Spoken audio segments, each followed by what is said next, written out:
Welcome everybody to another edition of the C3 Friday Free for All, the show for the fans, by the fans. This is your opportunity to come and join the show. If you would like to join the discussion, the link to do so is in the YouTube video or in the YouTube description, pardon me, and the Facebook description for anyone who would like to join, be a part of the festivities. We have a big show today, man. I feel like every show we do now has been bigger and bigger, man.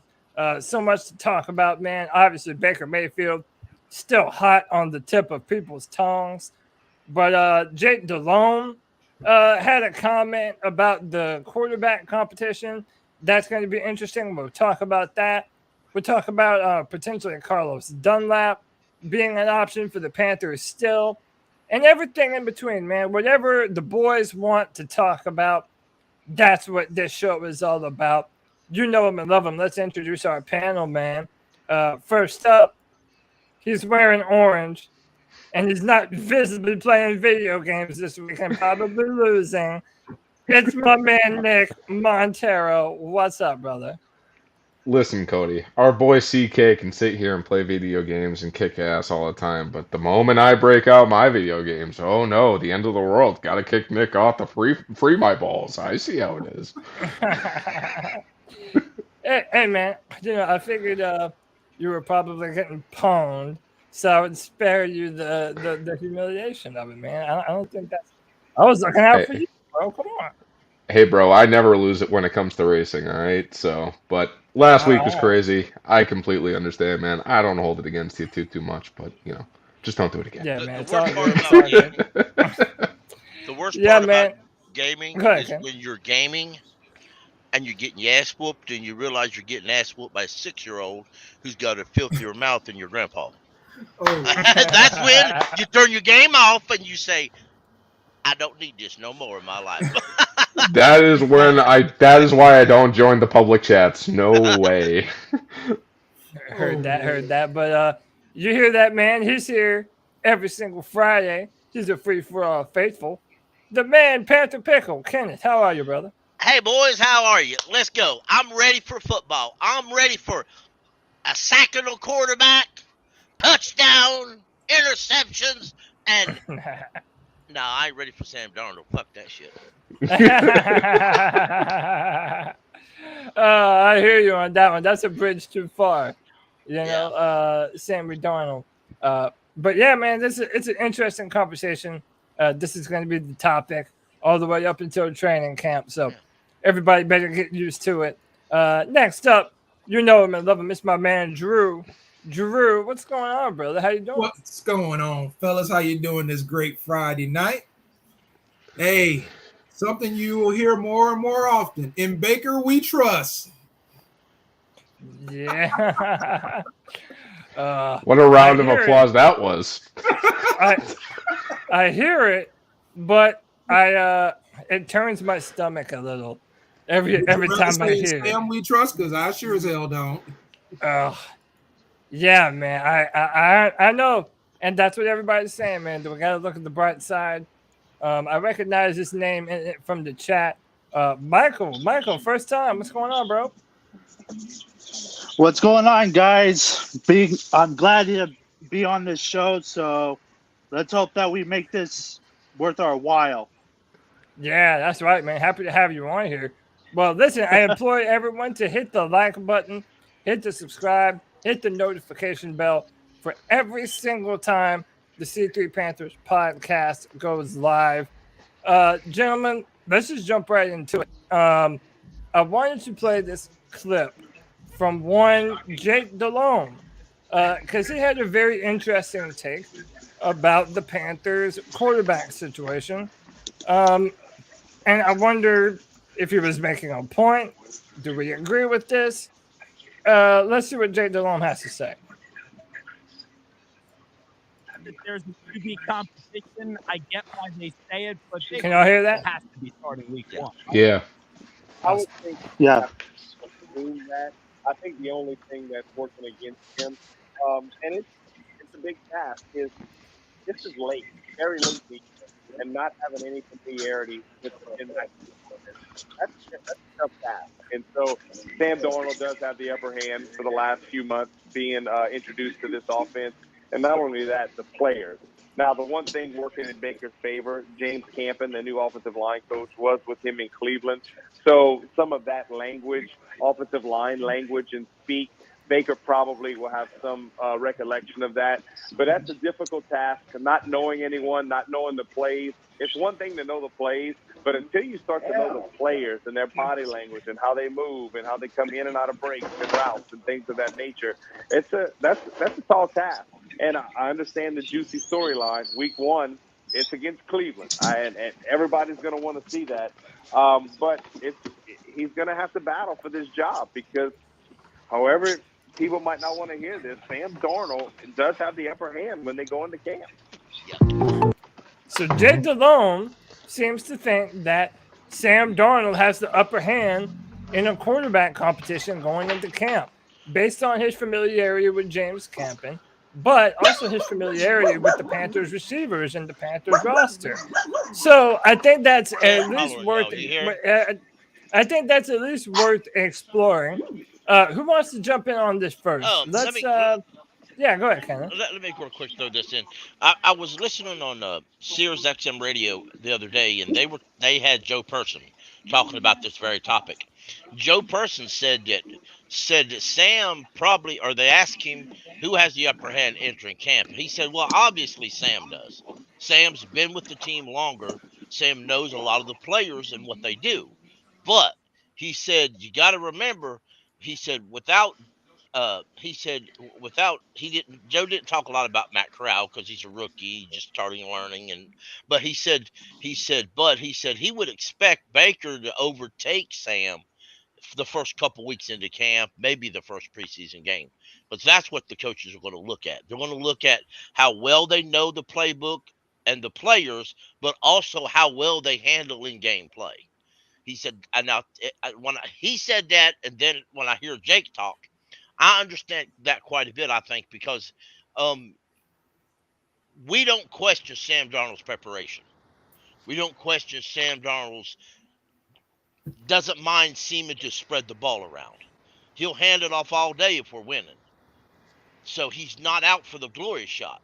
It's in the game where we have the issue with Sam Darnold. In the game, in the heat of the contact, that's where Sam goes from smart guy to XFL wannabe. Yeah. And, I think that familiarity with the weapons, I think that does kind of go a long way. Now, Baker Mayfield said in his introductory press conference that him and Sam Darnold and the rest of the Panthers receivers, that they do plan to get together in Charlotte and do some throwing sessions, which is cool of Sam, cool of Baker. But my question is that how many people think that this is legitimate? And Jake Delhomme even kind of alludes to it, that of course you think that Baker Mayfield is going to be the starter, and of course that probably is going to happen. But is there any, credence to the fact that, the familiarity with the weapons, with the O-line, with the O-line coach, that could put Sam in a potential to potentially win out this job? Let's go to Drew. Drew, what do you think, man? Honestly, Sam's going to look great to start training camp because they're not hitting. When the bullets start flying, that's when Sam Darnold loses his marbles. Mm-hmm. Sam Darnold looks the part, acts the part until game time, and then, it just falls to shit, really. Yeah. And to be honest with you, Drew, that's my biggest concern about Baker. Based on this film, hearing from Browns fans on Twitter and on YouTube, there's some real pressure concerns about Baker Mayfield. And I wonder, because that is a great point. We have seen Sam wilt under pressure time and time again. But I just wonder, in training camp, are we even going to see that kind of pressure on either of them, right? I think it'll be the preseason games. As I said, Sam Darnold looks the part. When they're out there throwing in shorts, they say he looks like Tom Brady. But when the bullets start flying, he looks like Marsha Brady. Yeah. Yeah. I like that. I'd agree with that. I like that. Marsha. I like that. And yeah, that's definitely yeah, man. Shout Wonder out if to he the growed boy. out his hair, he'd look like Marshall, maybe. Oh, maybe so. Yeah, I like that hat. Is that the new Panthers hat? The Yeah, I draft just hat? got it. I just got in today. Hey, that's Oh. nice, bro. That's nice. That's Welcome, cool, man. white chocolate espresso, my boy. What's going on, happening, bro? Welcome to No, the show. lost track of time. I was out partying with Hunter Biden a little bit. So. Oh, What dude, what's your daddy Tony doing today? dude, I wouldn't have. Dude, if you were really partying with Hunter, I wouldn't have even left. I wouldn't have even left. You should have stayed with him. You guys That's a was at a good party. ass time, bro. Oh, that's funny. So Cody, Yeah, you go know ahead. what you were saying about Baker and Sam. I mean, let's face it, you're never going to beat that experience that you get that you grow with, the people that you work with. When you work with them long enough, you start to see how they do things. You're able to curve how you do things to meet what they do, so that way it puts the best product out there. So Sam, in my mind, he definitely has the edge going in. And he's always looked good in training camp. It's like Drew said, he doesn't look great under pressure. So it could be one of those things where the coaching staff just says, nope, Sam is good enough to roll with. Now, I don't think Tepper would like that, but we'll see what happens. I mean, there's a possibility there. The other thing that we can all kind of agree on is Sam is probably better with his legs than Baker is. So Agreed, man. And it's really considered among certain Panther fans blasphemous to even make some, an assertion that Sam does something better than Baker. But I agree with you. I think his body and his legs are far more mobile and nimble. I think that's a legitimate critique. And yeah, we're if our offensive line is built up, the way that we're hoping it is, I'm hoping it's not going to be too much of a problem. But I do prefer Sam's mobility. Real quick, let's go to my man Michael. First time on the free for all. Happy to have you, man.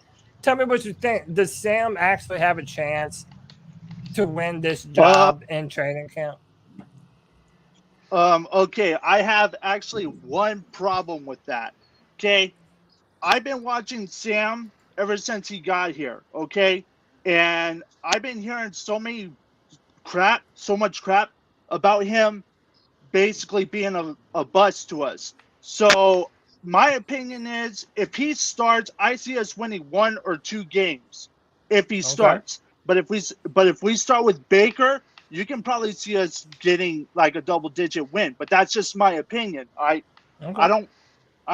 just don't feel comfortable with Sam being our quarterback anymore. I just want him out of here. I don't care if we paid him all that money.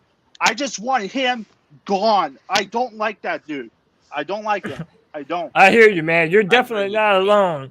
Don't You're trust not the alone in that Paywalkers. assessment. And by the way, I kind of think that's one of the reasons why people are so happy about Baker, is that he isn't Sam Darnold. Exactly. Exactly.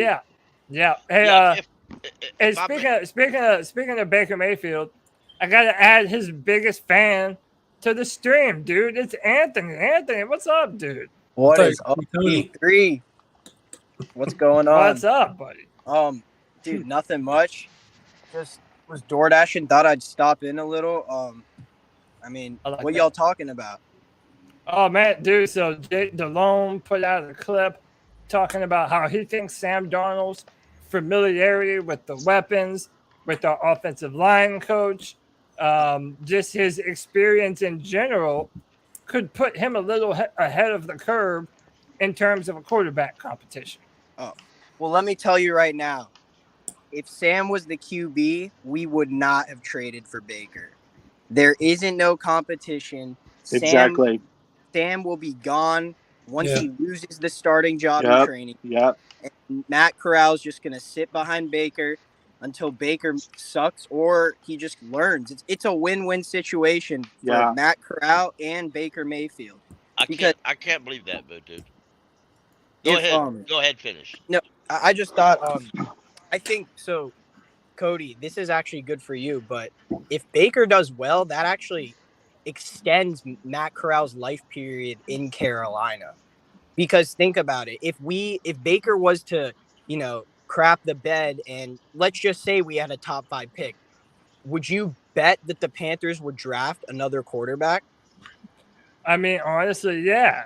I do think they would because my line of reasoning is even though they traded up a little bit to get Matt Corral, at the end of the day, Matt Corral is still a 3rd-round pick. I mean, just a few years ago, the Arizona Cardinals picked Josh Rosen with, I believe it was like the number 9th or number 10th pick. And then the very next year, they had the number 1 pick and they moved on from him. So I kind of feel like, especially, it depends on what quarterbacks in the draft are available to us. So, for example, when Green Bay drafted, or when they moved on from Brett Favre, they drafted 2 quarterbacks next year. Yeah, I mean, look even recently with what's his name, Jordan Love. I mean, that was kind of an isolated incident because I don't know, a whole bunch of stuff. He may be the biggest bust over Jamarcus Russell. I mean, it's the fact that we've never seen him is also kind of plays into that too. But the one time we did, he was awful. Yeah, that's what I'm saying. And so, to answer your question, Anthony, let's just say hypothetically, a CJ Stroud or a Bryce Young or a Will Levis or don't you even say Spencer fucking Rattler, dude. I would jump through this camera and strangle your ass. Did you understand me? He was number 3. Great. He was 3rd. I don't even care, dude. As I was saying, if the Panthers have a shot at one of the bigger name quarterbacks in the draft, then yeah, man, I really don't think Matt Corral is going to be enough to prevent them from drafting another quarterback. Well, Cody, that's just me. I have to say one thing. I have to tell Anthony he is no longer alone because I'm sorry, I got to roll with Baker on this one. Oh, you're wrong with okay. Hey, man, I hear it, man. More and more people are I don't want to say joining the Baker train, but I guess that's kind of what it is, huh? See, here's my thing with it. With Baker, I haven't seen enough game film to know who he is. Okay, I'm not necessarily impressed with his attitude, but the one thing that you can't argue with is his deep ball completion percentage. Okay. And I've kind of missed that over the last 4 years. Yeah. So I'm kind of excited to see what he brings in that aspect. But Nick, I got a question for you. So you say you're not impressed with his attitude. What has he really said or done that is really that bad? I look at I know people are gonna be like, "What the hell are you talking about?" But don't jump down my throat on this one. I look at Baker and I look at Cam the same way as that. Both of them were misunderstood because they play with so much passion. People look at it as arrogance. Yeah, and I can see that. I think a lot of it comes down to me. And granted, this is just what you hear from other people. This isn't, things that you've seen firsthand. Is his attitude is pretty abrasive. And we already have Robbie Anderson in the locker room. We don't need somebody else with a negative attitude. Well, how can you say it's a negative attitude? I mean, they used to say about Cam wearing the towel over his head. Oh, Cam sulking on the sideline. Cam wasn't sulking on the sideline. That's just something he's always done. I hear you on that, but Cam always owned everything that went on with this team. He always fell on the sword. I don't know Baker yet, so I don't know how he's going to do. It's just and we've always heard the same thing about Cam, but I haven't heard anything really positive about his attitude. But then again, if he did have a positive attitude, you probably wouldn't even hear about it anyways. Exactly. And Baker fell on his sword. You never heard Baker falling on his sword. Baker fell on his sword last season. That man played an entire season with a messed up shoulder when he should have been sitting on the bench. Sorry about that. He played through it because he said he wanted to be there with his teammates. How many quarterbacks have we all through the years that we've always heard talk about, oh man, he wouldn't suck it up and come out there and play for his teammates, and you give him crap about it. But here's Baker out there playing for his team when he definitely should not have been on the field, but he did it because he said, I wanted to be out there for my guys. Yeah. I just feel we saw the same thing with 2018 Cam. Yeah. And look at how that turned out. It's people making too many big deals. A lot of this is to me gets put on the head of the head coach. But if you're the head coach, if you're Ron Rivera and you you bench Cam in 2018. Ron Rivera's been here long enough. At the time, I don't remember exactly who was the owner that year, but you have okay. It was Tepper, new owner like that. You know, let's be honest. Fams would have went ballistic. They would have said, "Oh, he says he's ready. He's good." But Cam wouldn't have went to the media about it either. If he had a new owner, can I? So go ahead, finish what you were saying, Kevin. Okay. I was saying, I think because they got a new owner, I think Ron got a little scared, got on the hot seat, so that's why he played Cam instead of just sitting. Well, if you remember, it was David Tepper who forced Ron to switch to 3-4, even though Ron didn't feel we were good. We were. It was the correct move to switch to a 3-4 then. Yeah, I just feel like people are putting Baker either on this high, he's going to save this pedestal, or on this, oh, he's just a dumpster fire. No, I agree to that. I agree to that. He's what I call an average quarterback. Okay, yeah.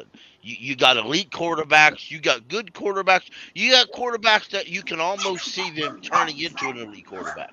Then you've got them average guys who they're not bad quarterbacks, but they're not somebody that's going to pick up a team, put him on his shoulders, and carry him into the win column. To me, he's below. They may have a good game, but don't overdo it. And to be fair, man, like I felt like that's what I have said about Baker. Like I've never said that Baker Mayfield is trash. I mean, maybe I got a little emotional and said some shit like that. But dude, when you have Tony barking at you sometimes on Tuesday, you'll say some shit, okay? Look, my only main point is that what was just said by Kenneth is pretty much what I agree with. I don't believe that Baker Mayfield is the type of quarterback to bring you to the next level.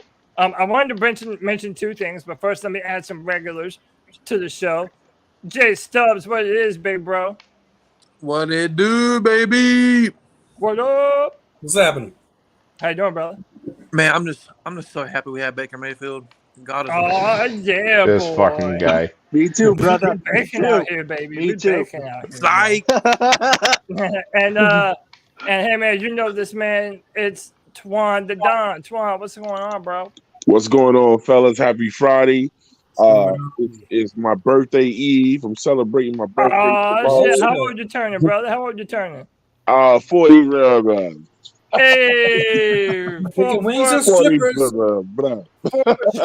decades, hey, shout out to all the fellas on here, man. White Chocolate Espresso. Shout out to Panther Pickle for coming to the 704 Charlotte Bounce show the other night. We had a great time, man. I see all the regulars up in here, Jay. Hey, man, I love all of y'all, man. I'm just happy. Yeah, man, I appreciate y'all for being able to come through and hang out. Listen, I wanted to mention this because it drives me insane. Like, everyone is picking and choosing when to use PFF numbers and when not to use it, right? And I'm even guilty of this myself, okay? But when it comes to PFF, you can find stats from Baker Mayfield that makes it seem like he is the best player or, the best quarterback in the NFL the past 4 years. You can find those kind of stats. But you can also find stats also from PFF that point out a lot of his deficiencies too, man. That's part of why I believe that you can't look at purely stats and PFF numbers and really get an idea of who these players are, man. You really have to look at their game and look at what they do to kind of find the truth of it all. So, CJ, I understand that, but everyone's doing that, man. Everyone's picking and choosing their own PFF numbers that kind of benefit them when they need them the most. The second thing, Drew made a comparison to Baker Mayfield and Cam Newton. And I kind of feel like Baker Mayfield actually does some of the things that people kind of falsely accuse Cam Newton of doing. Like, I feel like there were times when he was kind of like standoffish a little bit to his teammates. Verified or not, there are reports about that. I feel like he was not very kind to the media many times. And by the way, Jeffrey is a Browns fan, so take it up with him. This is not me if you're reading it on the screen. But I just kind of feel like there's a little bit of maybe like a double standard with it. I don't know. Cody, there's always a double standard with Cam Newton. You know that. Oh, for sure, man. And like we're always going to deal with that. But Drew even kind of said after the show, like, Cam Newton's time with the Carolina Panthers is officially over. So it's like his NFL career might be over. I mean, you Yeah, see and the double standard with your boy up there in Cincinnati, Joe Burrow. When Cam dressed like that, they said, "Oh, what are you doing?" Mm-hmm. He does it like, "Oh, he looks sharp." Thank you. Burrow got the wild Yep. mink coat and shit. I don't think Cam likes Matt Rule. I That's think the world that we live in. Oh, he hates Yeah. him. I think Yeah. Cam To be hates fair, him. to be fair, Anthony, I don't really know many people who do. yeah, I But- know, but I assume The that was thing- the main reason he didn't come back. Like just speculating. It's probably something along And the to be honest, I don't think they wanted him back. Like I don't think he wanted to go there anymore. And I think that they didn't want Cam Chris Newton. I Morton think- said. Yeah, I think it was just in the interest of both parties to kind of separate. But Also, Cam I'm- was going to come back for what Baker was going to get. Like what Baker's Yeah. playing, Cam's not going to come back for that much. yeah, true. I mean, we're paying less for Baker this year than we paid for Cam Newton to play half of a season Cam- last Cam had incentives. That's what made up the $10 million, right? You know I what, mean, though? People yeah. may misunderstand this, but I see growth in Scott Fitterer. Because Scott Fitterer Oh yeah. growth as a GM, because you got to remember he screwed up when he gave Sam Darnold that fifth year option. He knows it. He knows he screwed up. So he's like, I overpaid for this jerk. Well, he probably didn't say jerk, and I don't want to do that again. So there's growth. He also realizes, I think, that he gave up too much for Sam. So he's like, okay, we're not Yeah. going to do this for Baker. Yeah, he did. Hey Pickle, what he did was and everybody knows that, man, I am the biggest Scott Fitterer fan, you know what I'm saying? What Scott did was Scott came in, he was trying to make nice, man. He was a new GM. He wasn't trying to ruffle too many feathers or whatever, you know what I'm saying? And obviously he knows the relationship with Matt Rule and Tepper. So, you know, I probably would have did the same thing. I wouldn't have came in bolstering something or whatever. I felt like he was just playing nice, and then he was like, "Okay, we did it your way. Now let me do my job now and get this done right." 100%, He's been bro. making great moves. I agree with that because Well, I think and it was. I think Matt Rule told Fitterer to go get Sam. For being Yeah. honest, Yeah, I also to add on to that, if you just look at the free agent signings last year, I mean, you can tell Fitter made the signings this year because we got like actually Exactly. incompetent people. Like it seemed like a lot of the free agent moves last year were Matt Rule's decision. Yeah, hey, but can I just be Yeah, I real with can't you on believe that? that was Like, Matt Rule's decision. yeah, I don't think Matt Well- Rule had anything to do with what they've done recently. And like I told y'all before, hey, look, keep your eye on Scott, man. I think his ultimate goal is to go to Tepper and go, Matt Rule's not my guy. I didn't pick him, so let me pick my coach too.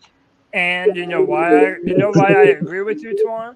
Go And ahead. Jay Stubbs kind of alluded to it. It feels like Sam Darnold was a Matt Rule decision, was it It not? was. Okay, but tell me I'm wrong. Yeah, it was. remember But when hold That's why I on, fucking hate tell that me I'm shit, wrong. bro. Tell me I'm That wrong. shit was not I hate Scott's that pick.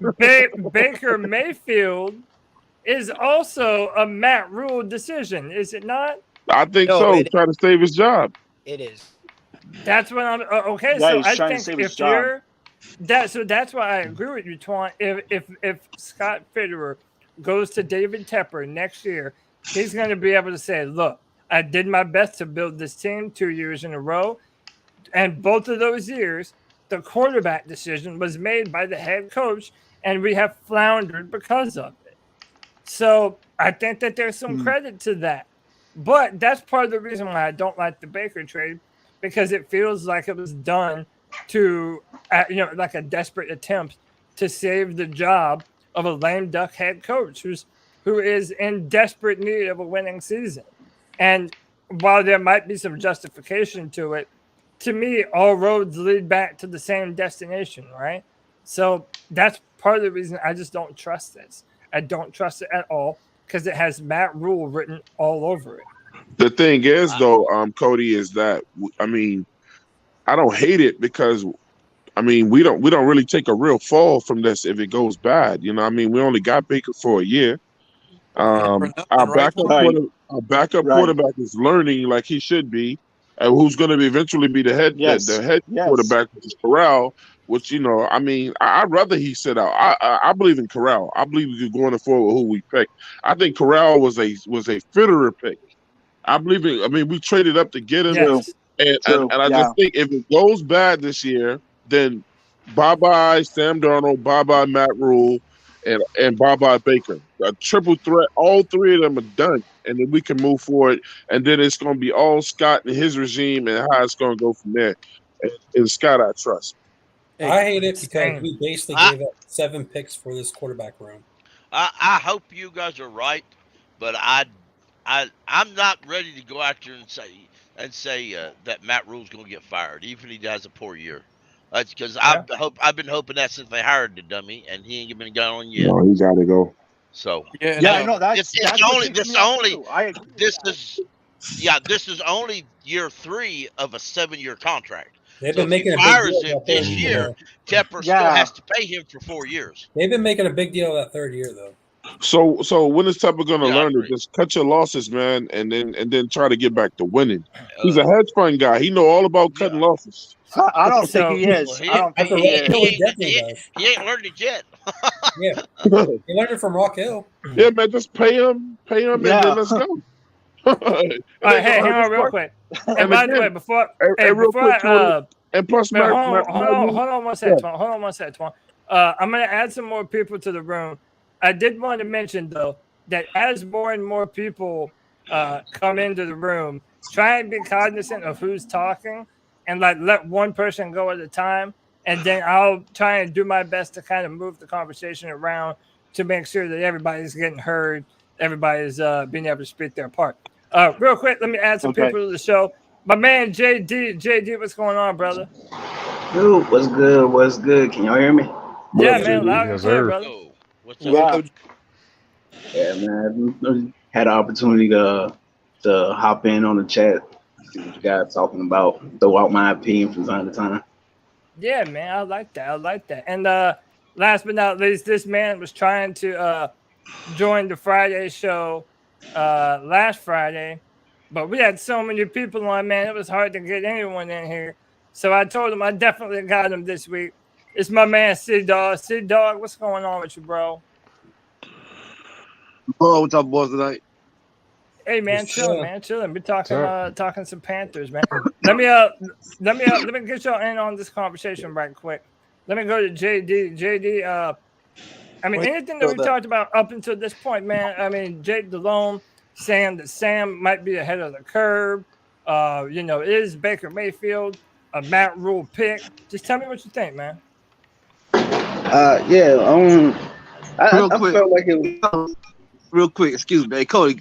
Can I go next, please? Yeah, let me let JD go and then I'll let you go. See. Yes, go ahead, Jay.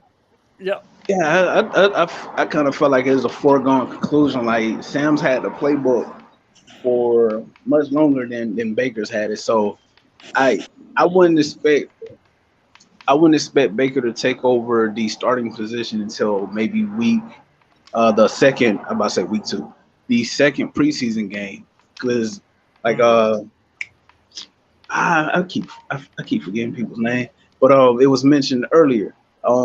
As soon as Sam gets out there and this live action pads actually start popping, he'll have a couple of good plays, but eventually he'll make a mistake, and then it's all downhill from there. I did that. One thing I did definitely wanted to hop on the podcast and share, but I was watching some film breakdown from last year, and the film wasn't even on the QBs. It was on how DJ Moore is so underrated, and they're going in depth on like his routes and everything. It infuriated me because the Eagles game, the first play of the Eagles game when Sam threw the interception, I don't know what he was looking at, but if he was an average NFL level QB, he would have seen DJ coming open on that. The first play of the game would have been a 75-yard bomb to DJ. He's looking down the field, and you see his head turn away from DJ, and he throws it late to Robbie, and it gets picked. I have no desire whatsoever to see any more of that this year. That's something like if that's Matt Corral out there, he's taking it. If it's the film I've seen on Baker Mayfield, if he sees that, he's taking that shot. I don't know. And it was so many plays where Sam was like, this guy's coming open. He's looking at them and he just doesn't, like he's clutching, like double clutching, doesn't want to. No, man, your time is come and gone. Move on. Yeah. And so let me ask you this then. Like, do you think that has made you feel a little bit better about that Baker trade because it does push Sam a little bit out of this competition now? Very much so. I've been I've been agreeing with you and others that I would very much love to see what Corral has. Like, if it's I'm of the mindset that it's sink or swim. If you have that, if you have that dog in you, we put you out there regardless of the situation. You might have a terrible year, but if you got that dog in you, you're gonna come back and you're gonna show people that, hey, I am that guy. I don't see us in a terrible position. I honestly feel like this team could win games with Corral as a starter. Not to mention he'd be gaining very valuable experience. In the same breath, I wouldn't be upset with Baker taking a starting role.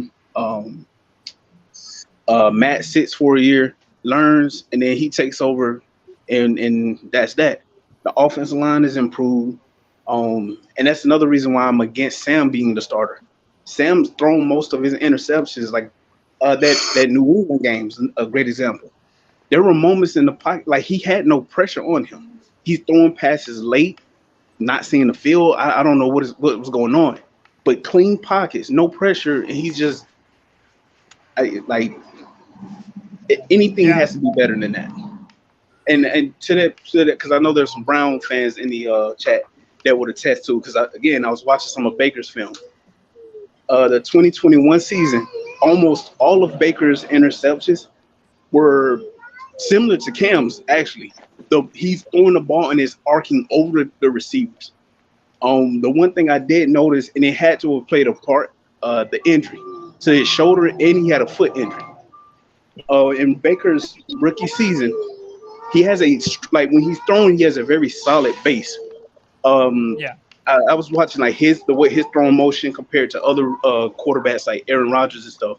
He has a very strong base, and he has a tendency of, when he throws, his right foot, like the tip of his right foot will always be like on, like he'll go up onto the tip of his right foot.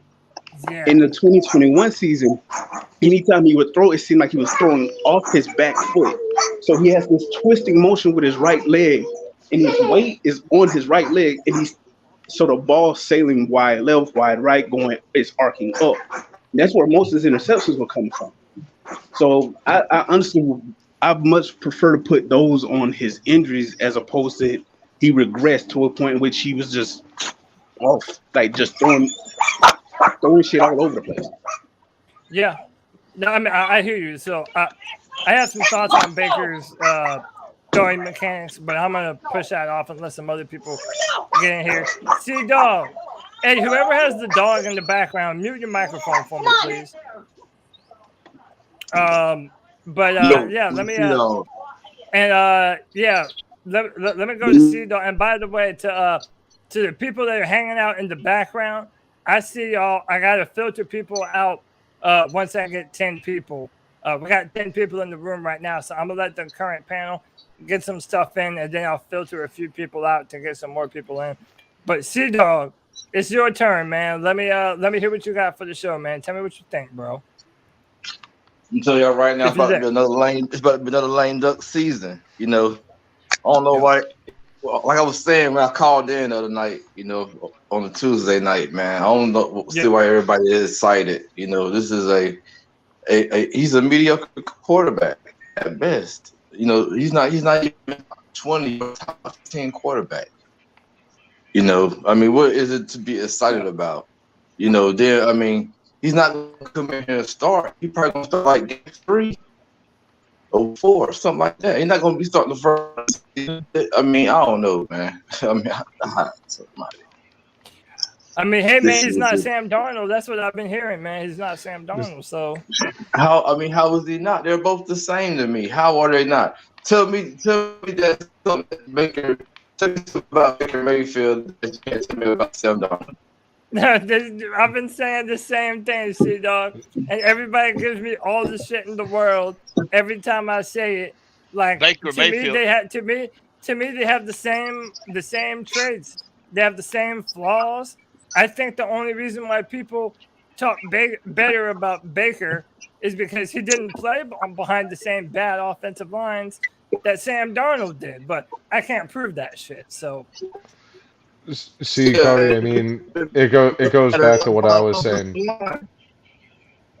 Hey, C-Dog, come out and come back in. You're breaking up, bro. My bad. I'm saying Baker Mayfield had the top offensive line, Pro Bowl receivers, Pro Bowl tight ends, Pro Bowl running backs.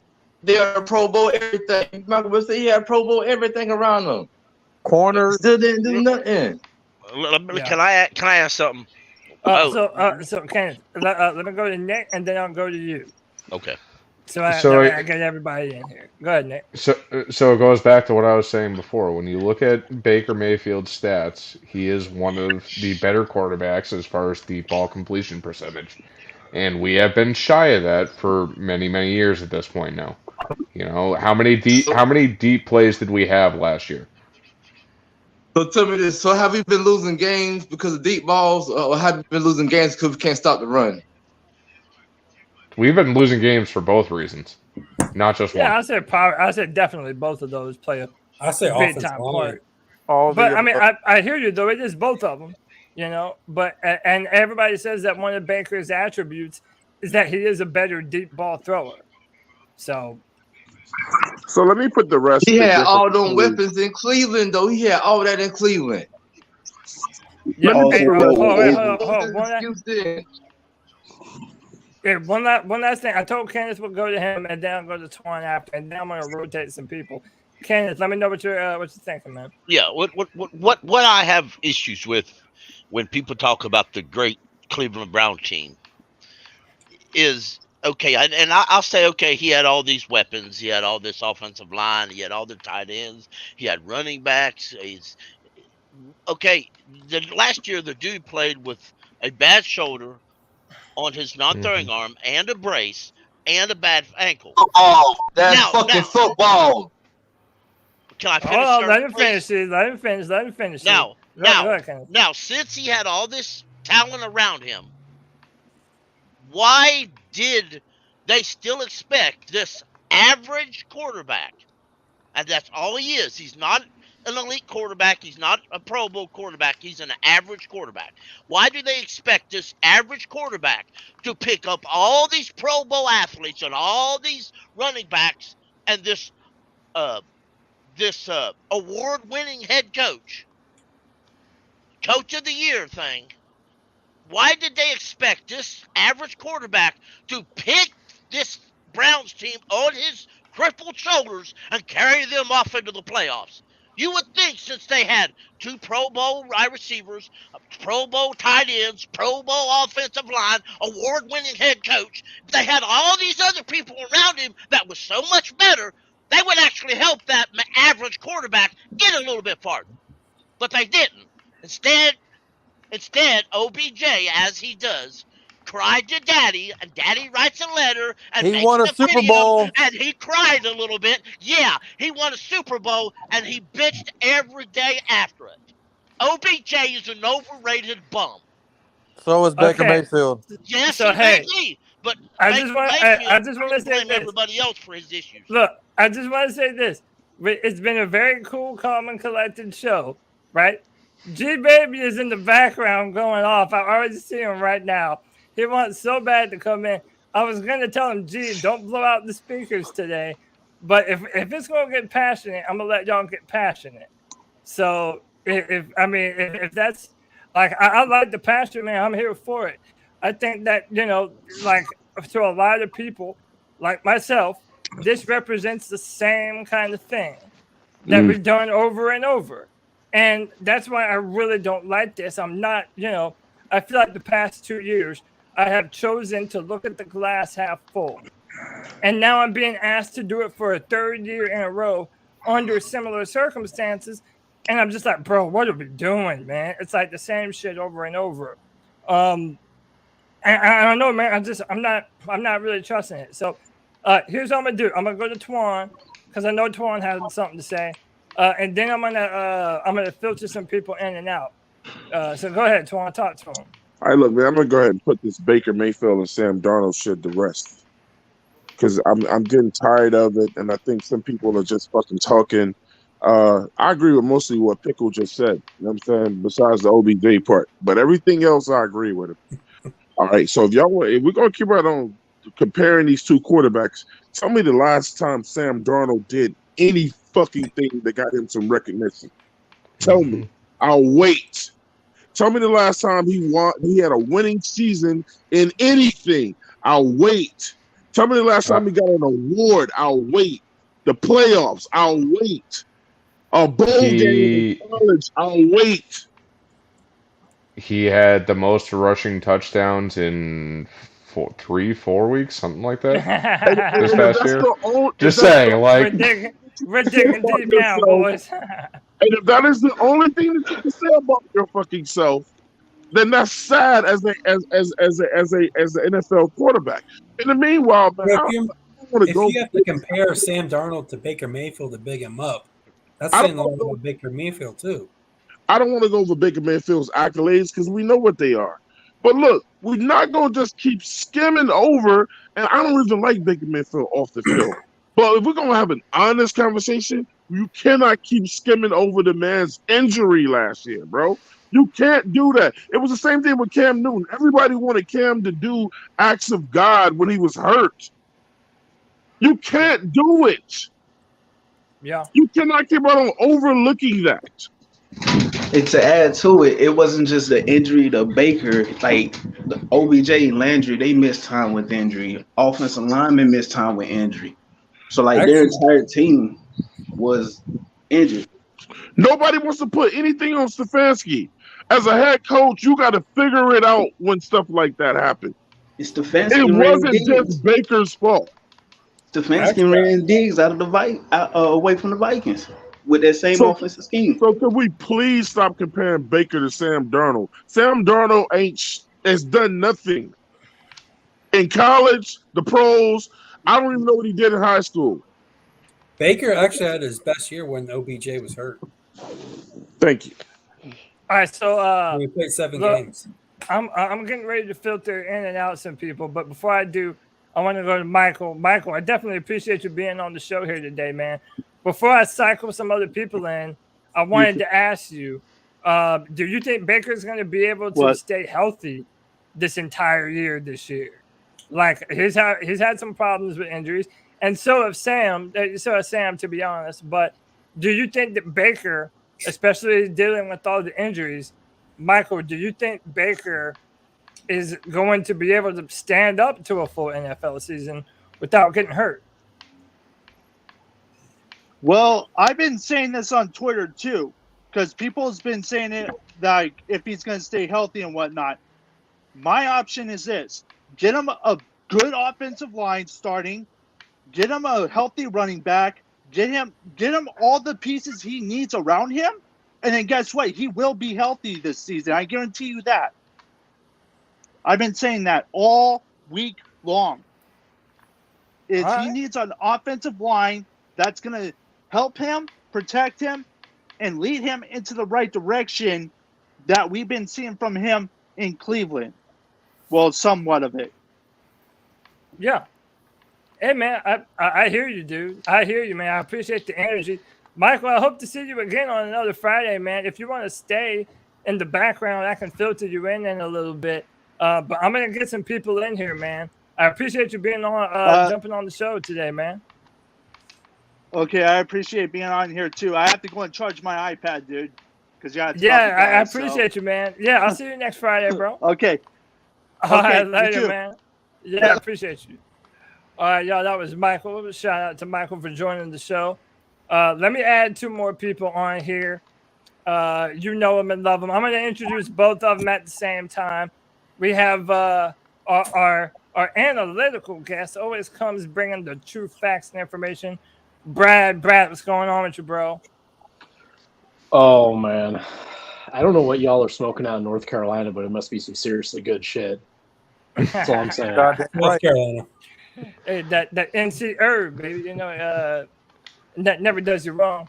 And then last but not least, you love him, you hate him.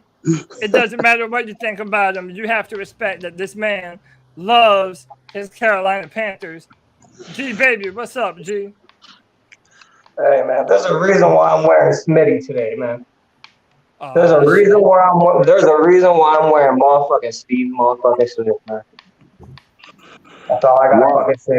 Let's get this motherfucking conversation started, man. I've been at work since 4:30 this morning, man. I just got home. I got me some brew. I got me some weed. And I'm ready to talk some fucking Panther fucking football with these motherfuckers. Let's go, G. No wonder G Baby come to the show's mad as hell. G Baby's turned up. Because G he ain't got Baby's no always rest. turned up.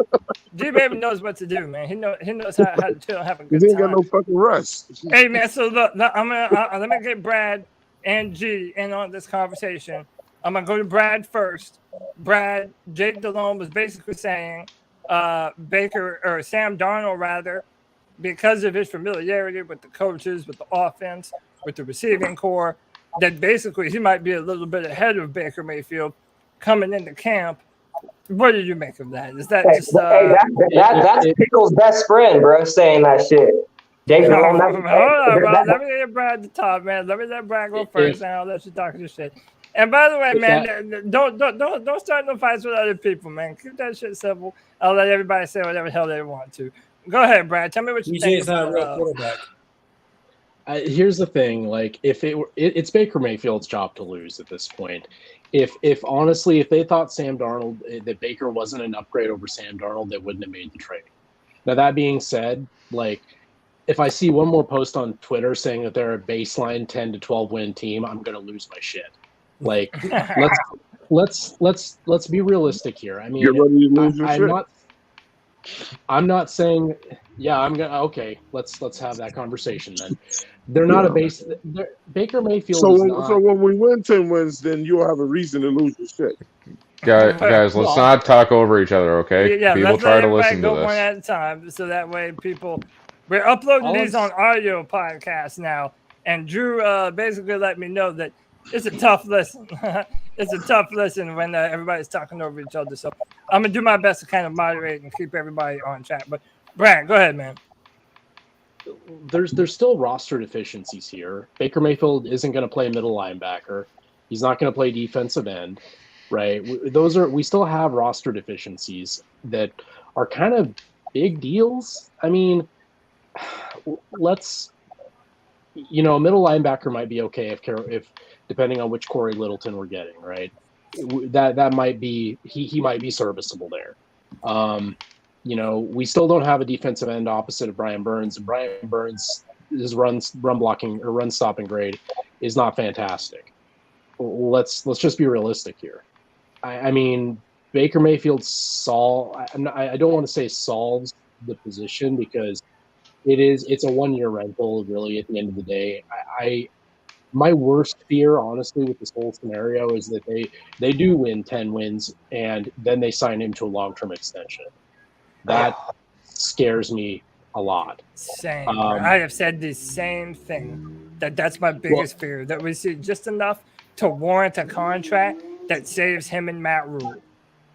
And let's be real here. Like, as much as I know everybody is saying, okay, well, we're not going to do that, and Matt Corral's the future. Matt Corral's a third-round pick. At the end of the day, it doesn't matter if they said they would have taken him at 6. He's a third-round pick. If you look at the other third-round quarterbacks that have succeeded in the NFL, most of them came in and challenged for the starting job day one, right? I feel like this answers the question of who's the quarterback for one season. It doesn't answer the quarterback question long term. And it also, I mean, like I said, it puts us in a really awkward spot. We're going to be in the hole as far as capital is concerned, $35 million at the beginning of next season right now. And that's considering I think Baker or Matt Corral hasn't signed his rookie contract. I can't remember. I think there's one more rookie contract that's still pending besides Matt Corral. So, you go into that, and I mean, I've crunched the numbers. We're going to at most have about 32, 33 million with soft restructures as far as cap space is concerned. if you're extending Baker Mayfield, so if you have to extend Baker Mayfield, he's going to eat most of that. Jeremy Chinn's going to be up for an extension. I mean, there are a lot potentially Brian Burns as well. Well, Brian Burns potentially, is 16. Yeah, he's going to be $16.5 million towards the cap next year anyway. I doubt that they're going to give him more money next season. They're just going to make him ride out his 5th year with an extension on top of that, right? But it's just we're not. If you look at the organizational decisions that have been made, and the Baker Mayfield trade is indicative of it. We haven't made any. They are not in any way, shape, or form concerned with the long-term health of this team. They're just not. They're concerned with saving Matt Rule's job. That's the only game in town. That's what they want to do, and it's just really unsettling. Yeah, let me get on this a little bit. Earlier, I heard Panther Pickle say, and I actually agree with. David Tepper is honestly the biggest fucking problem with this fucking team, man. And I say that with saying this because, oh my God, he pisses me off. He made Ron Rivera. I want you guys to think about this shit. He made Ron Rivera switch to a 3-4 defense. You're telling not only a 2-time AP Coach of the Year, a man that actually played the position during a time where it was just nasty and gritty, and he was a part of the 1985 Chicago Bears defense. How the fuck are you going to tell someone with that caliber of just IQ on what defense they should fucking run, man? David Tepper. How do we know that? There's an article on The Athletic that backs that up. It's put out. Way, man. I can post a link to you. It was put out by Jordan Rodriguez and Joe Person in March the 17th of 2020. And I gotta stop reading the decision to move back to a. Do they still work for the Carolina Panthers? If that was false, I'm sure they would not be able to keep their fucking job, G. And the owner it goes in detail and said that not only did the coaches and the coordinators understand this, but the players knew this. Now, think of this. The players knew this. So what happened the very next year? The very next offseason? Olsen left, Cam left, Luke Keeley retired, and Thomas Davis was gone the year before. And they drafted Brian Burns, who's predominantly built to be an outside linebacker in a 3-4, not a standard typical defensive end. And his rookie year, he was an outside linebacker, but since then, he's been a defensive end. Let's not even focus on the offense, fellas. Fuck the offense. Let's not even talk about the offense. If they viewed him strictly as a linebacker, he would still play linebacker, I think. Unless David Tepper's learned from a mistake and say, okay, you do it. And then he left everything in Matt Rule's hands, and that in itself was a Tepper screw up. Tepper ain't done nothing but screw up since he bought the team. Our biggest problem. Hey, man. Hey, I'm going to add a very special guest to this conversation. You know him and love him. It's the founder of the C3 podcast, the Professor Tony Dunn. And this mug, what's up? Quiet. Y'all saw me come up in this motherfucker. This whole show got quiet. Keep coming. Show got quiet. They said, look, this old guy gonna come on here. Ain't nobody. Baker's body. Hey, Cody, let me finish with saying this though, G. Yeah. We don't have the defense to stop the fucking run, and this is my worst fear. We don't have the linebacker core. And we don't have just a stout front seven to stop the fucking run, man. And the entire NFL knows that we got a clown show organization. They know fucking run on these bitch ass motherfuckers. We're soft. We're soft as fuck, man. Hey, so Cody, can I say something nice? Go ahead, Twan. Hey, look, man. Check this out, bro. Can we stop the run, T? Yes or no? Yes. No, the fuck we can't, G. And did we get a distance to stop the run this year? No, we did not. We lost. We lost. So, Twan, I'm gonna let you go. The only reason why I think that we don't know is because we don't know what our linebacking core is going to be like. Right. Like our linebacking core is pivotal to this discussion. No matter what. Dang, he silenced these motherfuckers. Are we all on a delay, or is it just me? I mean, no. I think our linebacking core is important. To this. What's up, fellas? What's up? What's up? So, yeah, we didn't stop the run last year. We didn't. So that's actually, it was 2 years. All right, so last year we got a lot better against the run. Last year we got a lot better runs. So like the run game problem, the run game problem really started when we switched to that 3-4 in the last year of Ron Rivera's coaching season. And yeah, it was that 3-4 forced? Did that 3-4 was the worst personnel? It was a little, yeah. I mean, but I think there were some other reasons. I think you had some players too that were getting older. I think that you had some players that maybe had not historically been fantastic, that had maybe never played a 3-4. So it was kind of a shock, not only on the whole culture, but then we go out and we draft in 8 defensive players in 2020. And the defense, look, the problem with that run defense then was the weakness at the linebacker joint with tired Whitehead and those guys. Last year was probably our best year against the run in the last 4 years. Don't leave out that we had a rookie defensive coordinator that never coached defense ever in the NFL. That played a factor in it too, because if you like a game that comes to mind would be the Cowboys game. The Cowboys are coming out offensively. They have 2 tight end sets. They're showing what they want to do. They want to run the ball. Last year or the year before? Last year. Yeah. Right, so game 4. So I'm talking about when Snow came in, and then he's an older. I'm not trying to get on about his age. He's an older guy who and to be quite fair, what I'm saying is Snow was being cute in that game. Like up to that week, we hadn't shown any issue with stuff in the run. Snow was out there in like a dime package, asking the safety to play. It's a 3-3-5.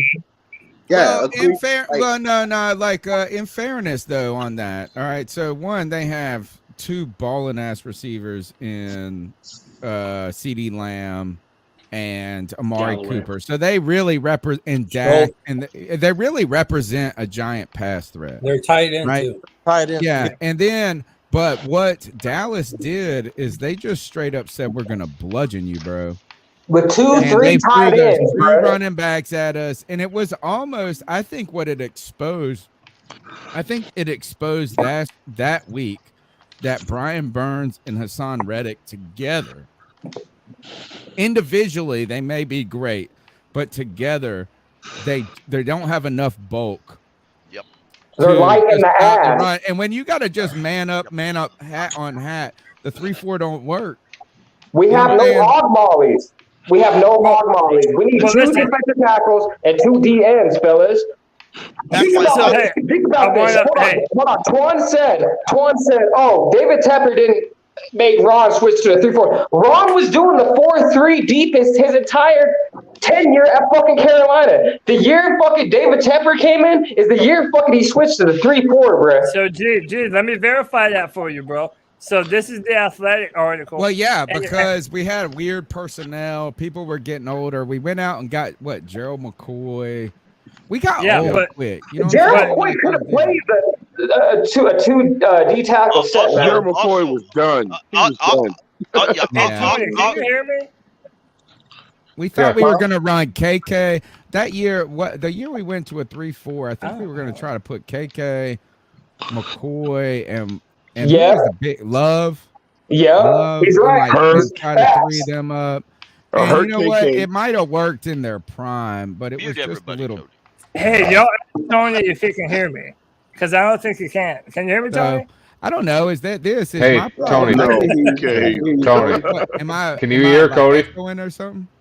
No. Can you hear Cody at all? None. Yeah. Then you need to leave and then come back in. Okay. Like I can't hear him at all. Yeah, that happened to be a little while back. You got to leave and I then come kind of back figured in, he then could. it'll be And good. if I'll come back in if Hey, you can't. Cody, I'm handle about it. to do the same thing because I can only hear certain people. All right, yeah. Yeah, Come if you out. can only, so if you Come guys out can and come only back hear in. certain people, then that means that you need to leave and then come back in, just because that means it's a problem on your end. Hey, Tony, I had the can you hear same me? issue. I hear everyone. So. Same. Tony, can you hear me? I take that as a no. All right, let me just read this article real quick. The decision to move back to a 4-3 base as opposed to a 3-4 alignment introduced last season comes nearly a full year after Panthers began making personnel adjustments to shift away from the four-man front, long championed by Rivera and his defensive coordinators, a move that came at the urging of team owner David Tepper. So there you go. It is official that it was Think a move. about that, fellas. I want you guys to came think from about that. David Tepper. Go to the There's also not where it says Tepper and Jerry Richardson.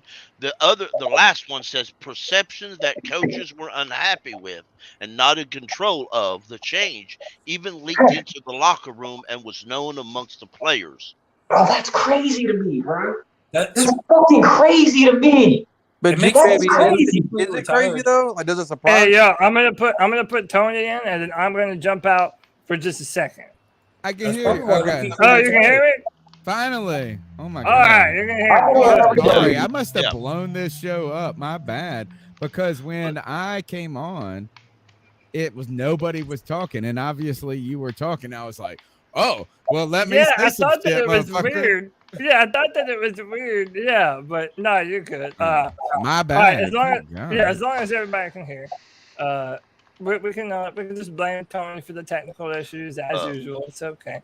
But Streamyard's that done us article- twice like this recently. Remember that happened 2 weeks ago? Yeah, it did happen to us. But I did want to give credit to Panther Pickle that he was correct, and that that article did confirm it, that it was a move that came at the behest of David Tepper, who wanted Ron Rivera to move to a 3-4.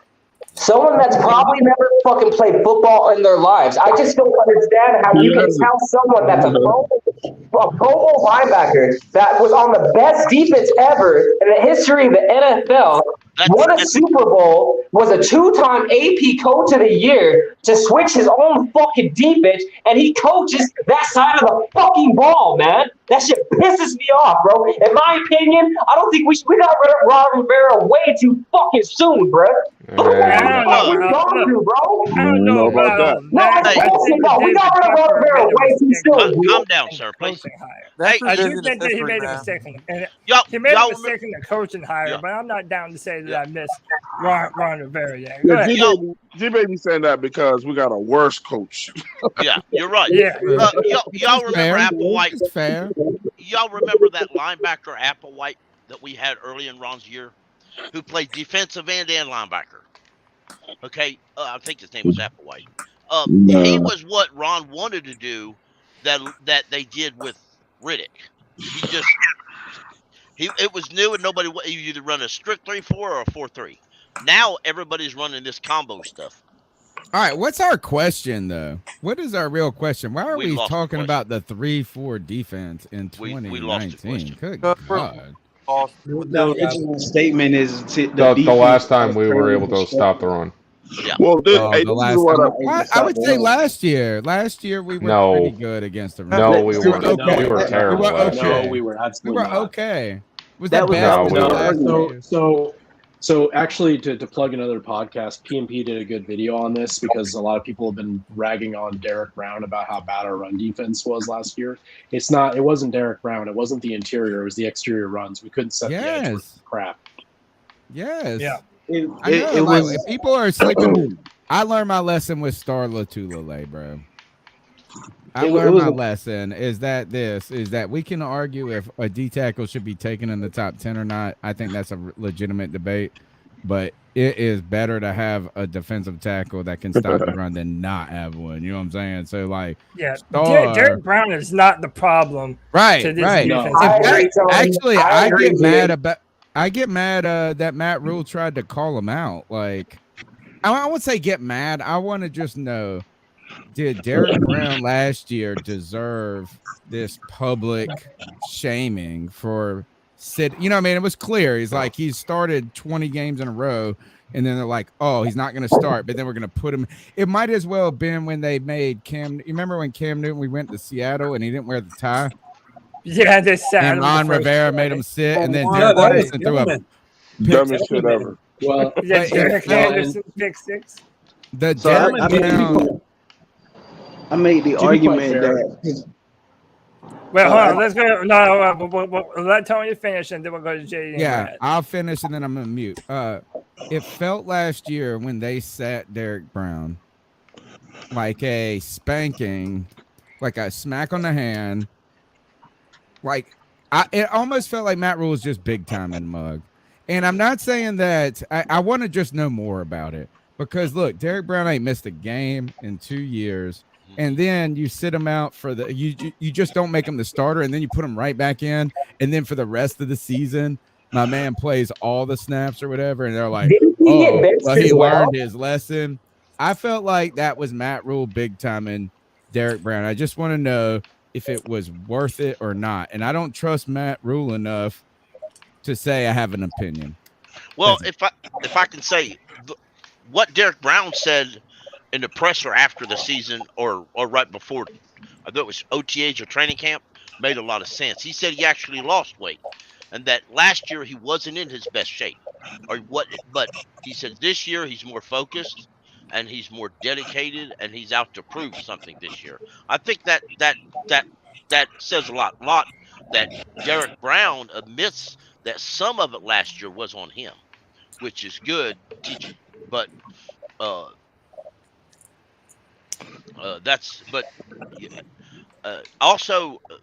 think we're going to be a lot better this year because we've got more veterans on the team that can play multiple positions if needed. You also got to remember we got what's that defensive tackle we got from the Matt Ioannidis. Exactly. Yeah, we Matt got Matt Ioannidis. Ioannidis. He's coming in supposedly in a lot better shape than he has been. He made the same reference that he came in last year out of shape, a little bit behind on what he wanted to be. So are we going to sign Dunlap? Yeah, so Kevin, you actually kind of you brought up what I was going to say. They did not put to bed the rumors of Carlos Dunlap being a potential signing. That kind of seems like something that all parties involved want. Even Dunlap himself kind of hinted at being here in Carolina. I believe it was on his Instagram. I can try and find some of that here in a second. But hey, I bought Drew back in. Drew, I'm going to start with you. Do you think that's a good signing for the Panthers right now if we were to go get Dunlap? And do you think that would fix some of our problems stopping the run? I think bringing in Dunlap would be a good move as long as they didn't use him as a crutch. I mean, you got these young guys here, and they've been here all along. Don't bring in this veteran and expect him to play 90% of the snaps. Bring him in spot situations. Let him, groom the younger guys and show them what it is to be an NFL player. And have those young guys go out there and make plays. That's what you pay them for. Don't bring Carlos Dunlap in as like, oh, you're the starter. You're going to stay out there 90% of the plays, and you young guys are going to sit back and watch. No, you don't do that on defense. Yeah. That's one thing I can say. I feel like Snow does a really good job. Like I feel that Snow will put like he's not adverse to putting rookies out there. Like if you can play, you're gonna get out there and you're gonna play. So like the opportunity comes for you to ball, go ball. You got to put the best product that you have on the field. I don't give a fuck if it's a rookie or a veteran. You have to put the best product that's going to get you a win on the field from week to week. Yeah, Not if like you bring you in start Carlos every week Dunlap, because the of what only you way just that did. works. Sorry, Twan, go ahead, finish up. I know it don't work that way, you know what I'm saying, because of contracts and shit like that sometimes, and people got to live up, or they got to, like, a lot of guys got built in their contracts and they get extra money if they reach numbers or whatever. But if you ain't playing up to speed and somebody is bowling their ass off in practice, I mean, throughout high school and college when I played football, the guy who played the hardest in practice was the guy that was going to perform in that damn game. And that's who you put in the game. Not a Yo, guy to who's that, all this money who's like, I got paid for this, and I'm just gonna go out here and play however I want to. You know what I'm saying? So You I know, look, I did. put the best product on the field. I don't to care that, to what the that point, Let me go to JD, then we'll go to white chocolate. yo, to that point, a player that I hadn't really been paying attention to, I was obviously aware that we drafted him, Brandon Smith. I was Yeah. actually watching some of his highlights and his film, Bro, he's a and thumper, isn't he? bro, when I tell you, if that man, if he can like pair the mental aspect of the game, like being able to know where to Yeah. be, and or the dude has the physical makeup to be a Luke Kuechly type player. Like he Yeah. flies around. Like I mean, there are highlights where he's built. out in coverage. Yeah. Go ahead. Yeah. Like he's out in coverage. And I'm looking at it and I'm like, yo, where the hell is he lined up? He's out wide covering the fucking receiver. Dude, like if he ever gets it, if he puts it all together, that dude is going to be an absolute beast. Yeah, and he's built like a Brian Urlacher, man. He's 6'4", 250 pounds. Like the dude is a beast. Listen, I want one of these guys to step up and be our Mike linebacker. Like if we're gonna have a 4-3, that's why Luke Kuechly was so important to our defense. If you're gonna have a dominant 4-3 defense, that Mike linebacker is paramount. You have to have a guy that knows what he's doing at Mike, and we just have not had that for a long time, and we're hoping that Brandon Smith can be that. Let me go to white chocolate. Kevin was going to chime in with something. I was going to say, Dunlap had 8.5 sacks last year. And, Yeah. And I would also say that Sue is still out there. I don't want Sue's not going to come here. He'd be a backup. We don't want Donkey Kong Sue. He gonna want money, bro. And would y'all prefer that we sign? Would y'all prefer that we put more money in the more money towards next season by signing Dunlap, or this season by signing Dunlap, or are you okay with the Marquise Haynes or a wide GM on the opposite side? I want to see what GM has. Yeah, I'm right there with you on that one. Dunlap. So here's the thing that concerns me about not signing. I understand we need to see what YGM's got because he's going to be coming up on a payday next year. I mean, it's almost you got to remember we're a year away He don't deserve to get paid, bro. He don't deserve a fucking pay, dog. You got to remember that 2020 class. They're all going. It's not too long before we have to start extending them, right? So we need to know whether or not we're going to be extending those people or whether or not we're going to let them walk. And I don't know. Like I'm not super high on this defense. I feel like we don't have a true middle linebacker for the foreseeable future. We got Corey Littleton for 2 years. I mean, if we're getting 2019 Corey Littleton, then we'll be okay. If we're not getting 2019 Corey Littleton, then it's going to be a problem. That's the biggest problem with this entire defense. Is this defense is lacking Luke Kuechly. That's the biggest problem. That's when this defense went downhill. We don't have a linebacker with the skill set of Luke Kuechly. Yeah, but there's none. Who could? I mean, I know there's none available right now, but we haven't even tried to replace him. I mean, look at who we've tried to replace Luke. You're never gonna replace Luke, though, bro. No, but you're not. He makes a point. You're not trying. You're not trying. He's just talking about it. He's talking about exactly what he just said. You're not fucking trying. You're not trying. You're put Jack and Jill and dumbass Hill. We had a chance to get season. Hey, check this out. We had a chance to sign multiple veteran linebackers, man. We did. And the one I wanted to sign was CJ Mosley, man. We did. We got a linebacker, and then we traded him, and he made the Pro Bowl in Las Vegas. Yeah. Matt Rule couldn't deal with his attitude, so he got rid of him. I can't do it. It was more than just the attitude. Can I say one more thing, with all due respect, Antoine, that's the whole problem. That's the whole. Matt Rule don't want anybody in here that's gonna buck him. They didn't want anybody having a bigger ego than he did. And I'm curious to see. You said it wasn't just the attitude up top. Were you gonna tell me it was the shot? Because at that time when he refused to get that shot, Sam Darnold didn't have the shot. So Okay, It wasn't. And look, first off, if there's going to be anyone in here that's going to say that it was because of the shot, I'm going to be the last guy to say it because I still don't have the shot, and I was ready to give up my job to not get the shot. Okay, but no, it was his attitude. Okay, Yeah, it was it his was attitude, all the of fact that he came into training camp, if I remember correctly, injured. And He late. wasn't practicing at training camp.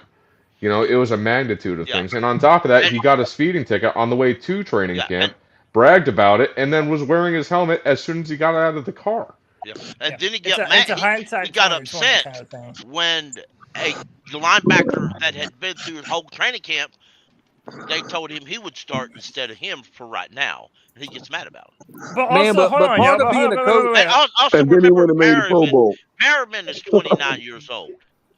Perriman's Yes. not a guy you're going to sign for a 5-year deal. But Kenneth, to add some context to that nobody's remembering, Perriman was hurt literally the entire time that he was with us. Exactly. He had a foot injury that basically prevented him from seeing the field.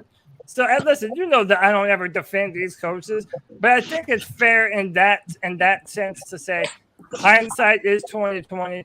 All the things that Nick mentioned about the speeding ticket and the helmet, but even more than that, even more than the jab and all that shit, I really do think that they didn't expect to have him all year because he was injured.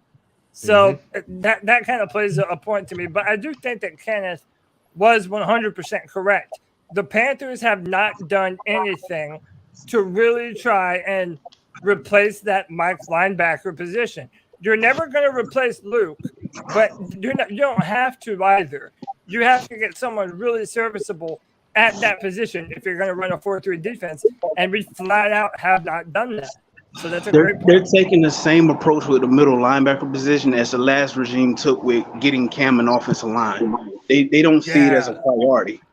Yeah. If I may add, I think it was Well, I mean, and to be quite fair, Well, go to Brad, then Ken. to be quite, just to kind of put this in retrospect, Nakobe Dean was still available in round 3 this year. Yes.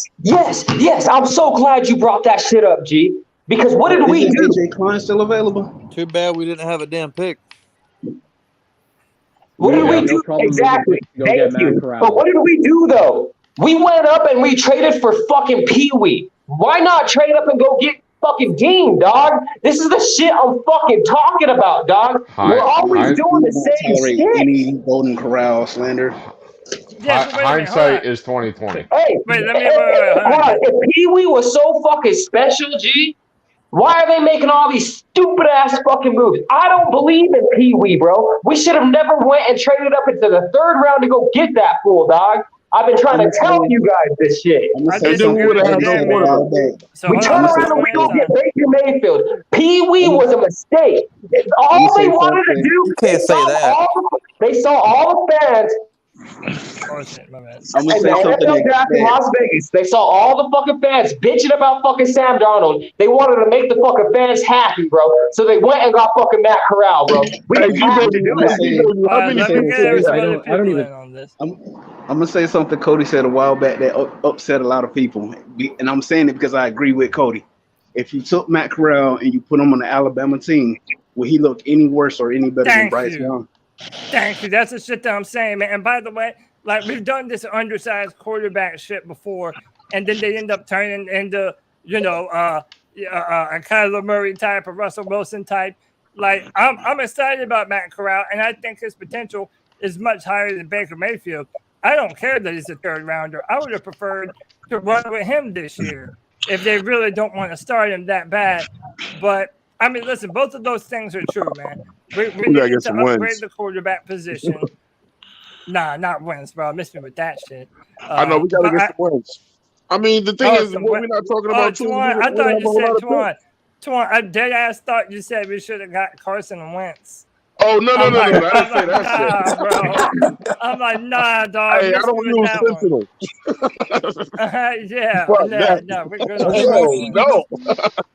What did Washington give up for him? Too much. 2 third rounds, right? No. Something crazy like that, man. 2 7 rounds would have been too much. I'm just saying that, look, we didn't have a whole lot of picks this year, man. And I mean, I don't know what y'all was expecting with the amount of picks that we had, and then Scott had to work wonders to do what we did. We came in the jokes of the draft. We didn't have no pick. This is the main reason why I'm like, look, that Ron Rivera's got to go, man. He's cost us so much in the past, bro. He's cost us. That's I mean, we can't get rid of Tepper. Y'all got to get over it. Look, I hate Tepper. I hate that motherfucker, man. I called for him, and I called for Rule's job the day we got him on my show. I hate Tepper, but he owns the team. And I had eventually like, Twan, you got to get over that shit at some point because he ain't going nowhere. I can sit there and talk shit about the dude all damn day long. Hey, when I went to 704's funeral, when my man 704 passed away, David Tepper actually sent over a plaque for him that he actually signed. You know what I'm saying? I didn't even know he knew him. I thought that was wonderful that he did that. But as a owner, I still think he's shitty. I still think that this team is just a game for him. It's just like his one of his toys or some shit like that. I call him Mr. Krabs. We just got to start getting on board with what can be good out of this team. We've already recognized the bad. And the only thing that we can truly get rid of, you know what I'm saying, the main thing is Matt Rule. Man, like, even David Tepper ain't trying to lose every fucking year, man. But David Tepper don't give a fuck about winning, G. He don't, bro. I truly believe that shit. Money. Listen, you don't spend 2.5 because he's hold on, Twan. You don't spend 2.5 fucking billion dollars on the team and expect to not win football games. Man, he's gonna make that back. He might not be good at this shit. He might not be good David at Tepper this is shit. the worst GM in professional fucking sports, bro. Owner. He shouldn't be a Jerry Jones. Nah, Dan Snyder. He got. Bro, I Let me let Brad in on this. Brad's been waiting to talk. Let me let Brad in on it. Go ahead, Brad. And James Dolan. So here's the reality, right? Hey. David, I could agree with David Tepper. David Tepper doesn't. The Carolina Panthers are not a high list on his list of priorities. The name of the company that owns the Carolina Panthers is Tepper Sports and Entertainment. Okay, it's not. He's got Major League Soccer. He's got concerts.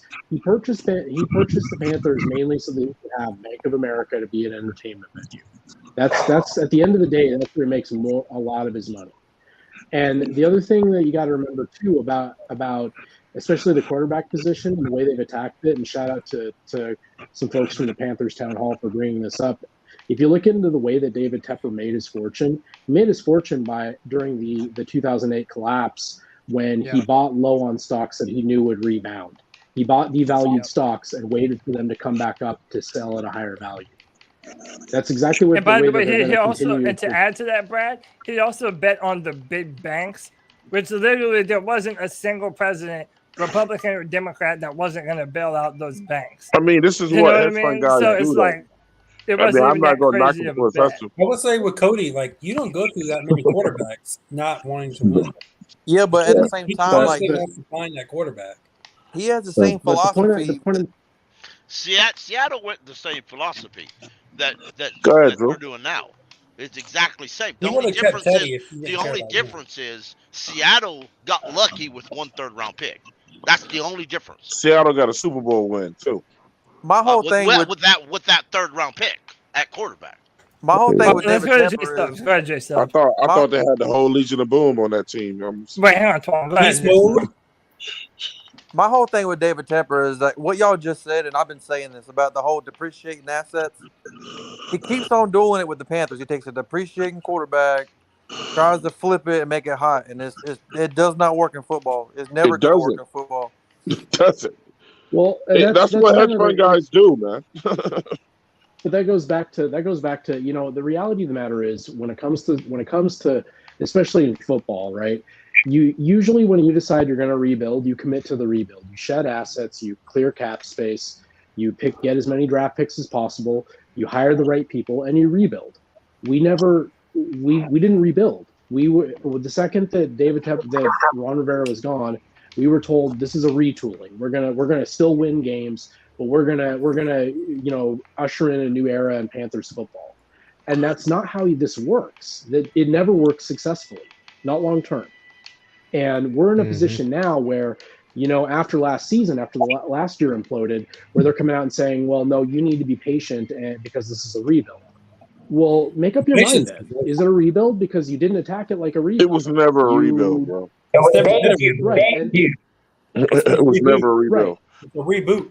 But that's my Because point. if it was a rebuild, you would have got rid of Christian McCaffrey. A rebuild is when you get rid of all of your best players and turn them into draft picks, right? Draft picks and start over, just like what the Utah Jazz is doing right now. What Jerry Jones did. He got all the draft picks. But that's my point. Well, but like that's what I'm saying. Isn't it not a better argument to make to say that David Tepper wants to win? He just doesn't know how. Yeah, he knows how to. He just don't know how to. He don't know how. Yeah. And by the way, make it good, but shit. And then so I'll pass the mic to Kenneth after this. But I've said this before on our main show that David Tepper, I've been worrying that he's a Jerry Jones type of owner. And what I mean by that is that he is too involved with the everyday decision making on the football team. And knows nothing about football. Cody, do you know how bad I got my ass chewed out when I first started saying that shit, man? Yo, you can't blame I know, Jerry Jones. but it's true though. And by the way, it makes the suggestion to move to a 3-4 defense even more insane. Because if you remember those early interviews with David Tepper, he admitted that there was a lot to the NFL game that he didn't know. That's why he didn't fire Ron Rivera right after that first season. He wanted someone that had experience, that knew what they were doing, and yet he still felt compelled to go tell him to change the defense. Jerry Jones so you either do or you don't know football. Which one is it? But Cody's a rich Super Bowl ring, so Cody's a rich motherfucker that went and bought a brand new car. He bought the brand new Tesla or whatever, and he got inside of it, and he didn't know how to operate it. But he has the money to get it. Yeah, can't even open the door. But the one thing I'm gonna get Tepper for, and I'm gonna keep saying it, y'all gonna get tired of me fucking saying it. The best thing he ever did was when and got Scott Fritter. I agree. Yeah, he just got to get the fuck out of his way and let him do his job. I think that's probably the only thing that all of us agree on. Right? Who was the GM? Who was the GM when we got YGM? Who was the GM? Marty Herney. Yep. Let's remember. Let's also Go ahead, remember Go ahead, Scott people. Fitterer is learning things as well. He just Scott is. I learned mean, it. Scott last year, we had a draft. Less than or around a month later, Scott had a choice: pick up the 5th-year option or not. He made a guess and did. But Now, he screwed up. he was just trying to make nice there. He didn't want to come in Bogart and shit, bro. I agree with Twan. Here's the thing, though, man. If we had traded for Sam, and we didn't pick up the 5th-year option with how much we gave away for him, people would have lost their absolute minds. Yeah. Now, I understand, and I'm right there with you guys that we shouldn't have picked it up. I agree. But I'm just saying, people would have lost their minds if we didn't pick that up. I don't think it would have been a big deal. And let me finish. I said this in earlier the show, but hey, G-Baby, turn that Miller can around, when we got Sam, we gave up a 2nd, a 4th, and a 6th. Yeah. When we got Baker, we only gave up a 5th, and there ain't no 5th-year option added, and he only spent $5 million to get him. So what I'm trying to say is Scott Fitterer is learning as he goes. Scott Fitterer will make a mistake, and he's like, "Yeah, I ain't doing that shit no more," and he don't. Yep. Well, Matt Rule screwing up. Do it right. But also, I got to throw this out there.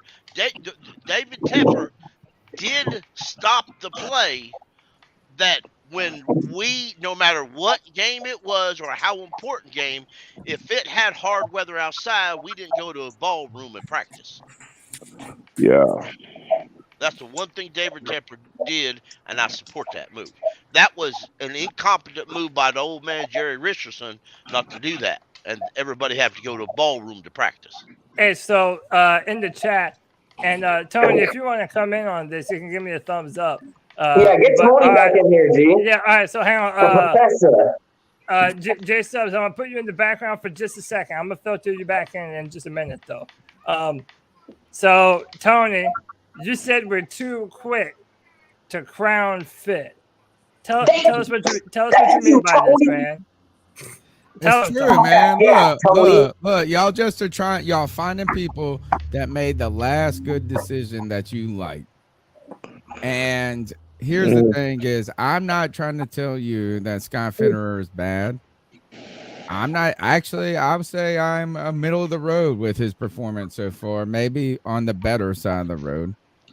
But y'all are acting like this mug is like some sort of wizard master genius motherfucker in the background, and he has made he made just as many mistakes as anybody else. Now, does that mean he sucks? No, not trying to say Tony. that.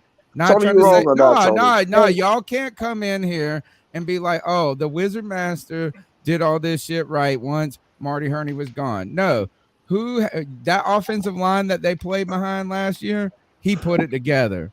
Who was his first year? Who did he draft? Who was Fitterer's first draft? His first Okay, year. if y'all want to argue, then let's argue with Fred. Y'all ain't gonna talk shit about No, Scott. here, but here, look. He Let only me been here finish. for a Let couple me of finish years. my point. Then. Let me finish my point. finish. Is that y'all have coordinated this man with as a man who hasn't made any errors. No, I'm nobody not saying ever he said is bad. Nah, but like he was, Nobody all right. said that. So if he came in here number one and was a cuckold to Matt Rule from day one, and said, "Oh," and you give him a full pass for last year. That's what y'all all just did. You all said, "Oh, he don't want to pull his dick out on the." Into that. No, all right, do not throw me into that was Tony. a cuck. That's a cuck argument there, and what I mean by that is like, and I'm not saying he has to come in there and be a jerk guy to work with, but if David Tepper hired this dude to balance the scales, and he isn't balancing them, and he let Rule just run this roost last year, then I would say first, red flag. Second, I'm not saying I want to. I just don't. Y'all act like he is perfect, and nobody else. And I hate that Rule more than anybody. Folks. Who said that? Tony, But who said that? Yeah, Tony. Hey, Tony. Come on, you love Fitterer, G. Come on, G. You love Fitterer. Hold up. Yeah, let's go. All right, hold on. Let's go to Twan, then Kevin. Hey, Tony. Let me kick back on Tony with something real White quick. chocolate. Party. So Tony, and everyone did is it that, or did Tepper bring Scott in and gave Matt Rule just as much power as Scott, if not more, when he got here? No, I actually think that by the way he did it is, and this is what I would say is somewhat like as if I was David Tepper, I would not have done it this way. Personally, what I would have done is that when I moved Ron Rivera, I would have brought in a GM and a head coach together and handcuffed them and said, you live or die together. Right? Like, I mean, you're either great together or you're both fired. But here is what I think David Tepper did. He went out and he hired the coach, right? He was the guy that made the selection. We all heard the silly story of Marty Hurney eating the meatballs in the background while David Tepper and him were talking about how they were short order cooks in the other room. No. But my point is David Tepper, think of it like a boardroom. Think of it as like this high level CEO shit.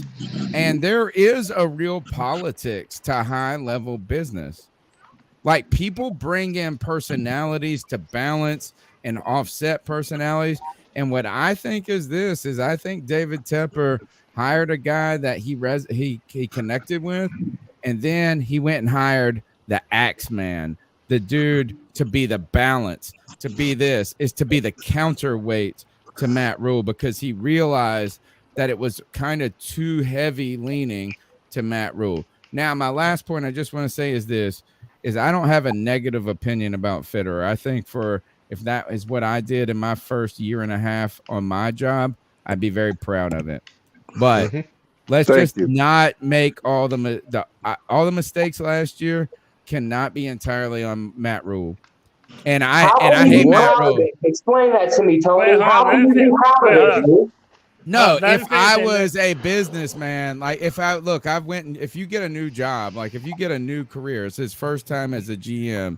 I don't think he ruined, like, I would say this is I go to work and I make mistakes all the time. So I'm not saying like being perfect is the only thing that you can be, but he did make mistakes. Look, what I would just say is this is I thought that he should have Did it. better negotiated the Sam Darnold trade. It was not I on think we Scott. overpaid.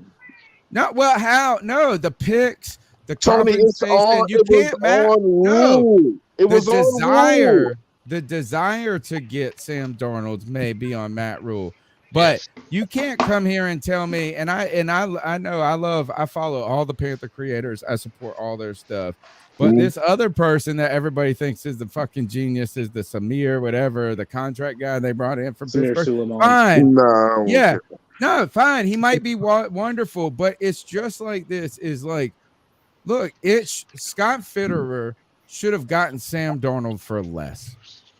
That's all I'm saying. So if Matt Rule wanted him, he should have gotten him for less. Hey, Tony, How did we get can I just fleeced say by one the thing, fucking Jets? Tony, can I say one thing though, and then I'm done with it. Tony, And then I'm gonna go to Kevin because I told Kevin he'd go after. Go ahead. if you run a business, and say the first person that you hire is Cody, Right. and you say you like the way Cody smells, he tastes like you, he looks like you, blah, blah, blah. If you put Cody on that So gross pedestal, and then you hire me as the GM, then if I'm coming in knowing that Templeton made the whole world seem like y'all fucking, then I gotta play my part and just go along. Oh my God. This analogy just got worse and worse. He said he tastes like you, and then I walk in and it looks like y'all are fucking.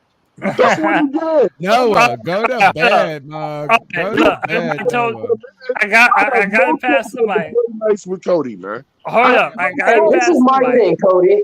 This is my Wait, thing. hold up, wait, G, hold on. I told We you. gotta go to I white told chocolate espresso. White chocolate. My illegitimate son deserves. Did y'all hear my point though? I have We no did. choice but to play nice with But Cody. to watch, and you gotta watch us. You gotta watch us and just jerk up. All right, hold up. We're gonna go to my man White Chocolate. Then we're gonna go to Brad. Espresso. In that order. All right, go ahead. I was going to say, Tony, you said that Fitterer has kind of been mid and like he's been all right, but not you crowned him too early. I would say, are you saying that he's the Baker Mayfield of GMs? Ooh, I didn't use the word mid. I don't like the word mid. I didn't use that word. Is that I would just say he hasn't been flawless.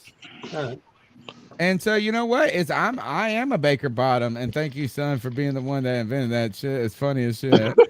But no, like here's the thing: is like I don't think just because you're imperfect, you're bad. Yeah. Right. And that's what I feel about Baker, man. Like I am happy to have a guy that has some dog in him now. So he's the Baker Mayfield. Sam Darnold was the cuck of everything. You know what I'm saying? Like he was. I feel bad for Sam. I almost feel like this. Oh, give me a like break. I feel like he might off himself at any moment. Like actually, he don't even care enough. He's like Jimmy Clausen. They're just living their best. Jimmy Clausen has 3 toe-headed kids right now. They are toe-headed. And you know what toe-head means? That like dead blonde hair shit. You know what I'm saying? Like they are living their best life. We're over here talking junk about these people, and they are just living gorgeous. So Sam Darnold should just not listen to us and just take his 18 mil and go live his best life. I would Okay, so hold on. All right, I hear. I got a bunch of people that want to get in on this. I'm gonna go to Brad, then I'm gonna go to Jay Stubbs, and then Drew wanted to respond to Candace. So Brad, the floor is yours. All I was going to say is, honestly, at this point, if I see one more of those Fitterer laser eye memes, I'm just seriously going to lose it. Like, Dude, you know, come on, you man. cannot. Let's be real here, okay? I mean, so Scott Fitterer is from Seattle. Why did they bring him in? Did they bring him in because he's a really good scout, or did they bring him in because they want to emulate the same power structure they have in Seattle? The Seattle power structure is Pete Carroll runs the show. He does. He makes all the roster decisions. He says, I want this player, and tells John Schneider to go make the trade, right? Like that's what happens. So then it's up to John Schneider, or in this case, Scott Fitterer, to negotiate the actual bulk of the trade, to decide what assets to give up, all that sort of jazz. Fitterer's not perfect. He hasn't negotiated. Look at the trade for Darnold. We gave up 3 picks over the course of, let's be brutally honest, over the course of 2 seasons, we will have given up a second, a third, 3/4, and a 6th round pick for a quarterback room of Matt Corral, who, let's be perfectly frank, he's a 3rd round pick. We've got to have realistic expectations. You can't be assuming he's the future. But like I said, Matt Corral, Sam Darnold, and Baker Mayfield. None of those guys leap off the page and say, yes, they are going to be the quarterback of the Carolina Panthers for 10 years. None of them. Thank you, Brad. Not only that, these guys give Fitterer so much fucking credit, but what do we bitch about the most? The offensive line. Who were the first 2 players Scott Fitterer went and signed? Cam Irvin and fucking Pat Eflon, man. But on that same token, Cam Newton was on the quarterback for 10 years. Yeah. I want to ask Brad a question about this, though. Let me say that one more time, man. If players are going to come play for the Carolina Panthers, it's not about who the fuck you want. It's about who wants to come here. We couldn't get all those guys. They don't want to play for Matt Rule. Damn right. That's a good point. Can I ask one question before we pass the mic? We got to pass the mic. Look, we got Brad. Twan, come on. Brad is bringing some stuff in here, and I got one question. We got to pass. Who's next after Brad? We're going to Drew. Drew had something to right. want. I got to ask one question about Brad's take, which I think is very important and gives us a lot of insight. One of the things, Brad, that they have told us about the Baker Mayfield joint is that Baker had no leverage, that the Browns had no leverage, right? We've heard this, is that like they go and get Deshaun, they do all of this. How is it that Baker Mayfield had no leverage, but somehow the New York Jets, who everyone knew were taking a quarterback at number 2, had leverage with Sam Darnold? I made that same complaint. Well, that was Brad. I want Brad to tell me, and because I know Brad's picking up what I'm putting down here, and he's already spitting it. But that is the real. Isn't that the red flag, Brad? Right. That's the thing. Is they went in. They said this is what we feel like. And if you go back to Scott Fitterer's press conference after they made the trade, he said like we feel like this is adequate compensation for Sam Darnold. That we agreed that this was adequate compensation. And that is just mind-numbing to me. Like I don't understand how you think that's adequate for a quarterback who hasn't proven anything. And who they were going to cut. They were going to cut him. Right. Just like Baker, you know what I'm saying? Like you're just getting to the point is this. You're not going to keep Sam Darnold there with, you know what I'm saying? Like that's the point, is that everybody told us that the Browns had no leverage. I still want to know what leverage the Jets had. And I blame that on all of these mugs, from Rule to Fitterer. Absolutely. Like, why didn't anybody just say, wait a second, this is dumb? Well, like we could give a 6th round pick. I'm going to go back to 6th round pick you could have gotten him for. So Tony keeps avoiding what I just said. Nobody wanted to come here, and that's why we got Sam Darnold. Nobody else. But again, okay, we could have kept Teddy. But okay. We should have just kept Teddy. Do you know how do you avoid that? How do you avoid that? You draft people. You sell off your assets. You draft them, because once you draft them, they don't have a choice. They have to play for you. That's the reality. You can sit back and say, okay, if you want to build your team for free agency, that's fine. You absolutely can. But you're not going to get the type of players that are going to come in and be difference makers if you're not already a winning established franchise, and especially if you don't have that quarterback. And that's why you have to build through the draft, man. We don't build to the fucking draft the correct way, man. We All right, so let always me jump give in. up stupid picks. Let me jump in here. I do believe Federer wants to do that, and I think that Matt Rule has been a bit of a hindrance in this. But Yes. there's a bunch of people that wanted to talk about this. We're gonna go to Jay Stubbs, and then Drew, and then Nick. All right, I just got 2 points on this. The first point is, it was like what Twan said is absolutely right. Matt, he came into a situation where Matt Rule had the power. We all saw the interviews and stuff. That man said, "Hey," Matt Rule out of his mouth said, "Hey, this guy looks like Matt Stafford. Hey, go get him."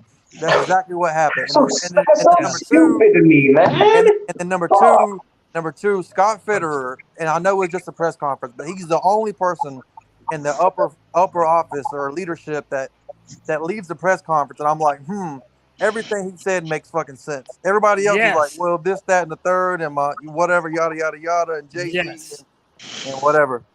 And Jay Stubbs, to add to that, I never feel like Federer is giving me a line of bullshit. Thank you. Almost every fucking press conference, we're having to sift through what is and isn't real with Matt Rule. I said earlier, I think both of the quarterbacks from both years, both Baker Mayfield and Sam Darnold, I think that was 100% a product of Matt Rule wanting to be Captain Save-A-Ho and going to get another quarterback that he can try and save and revitalize their career.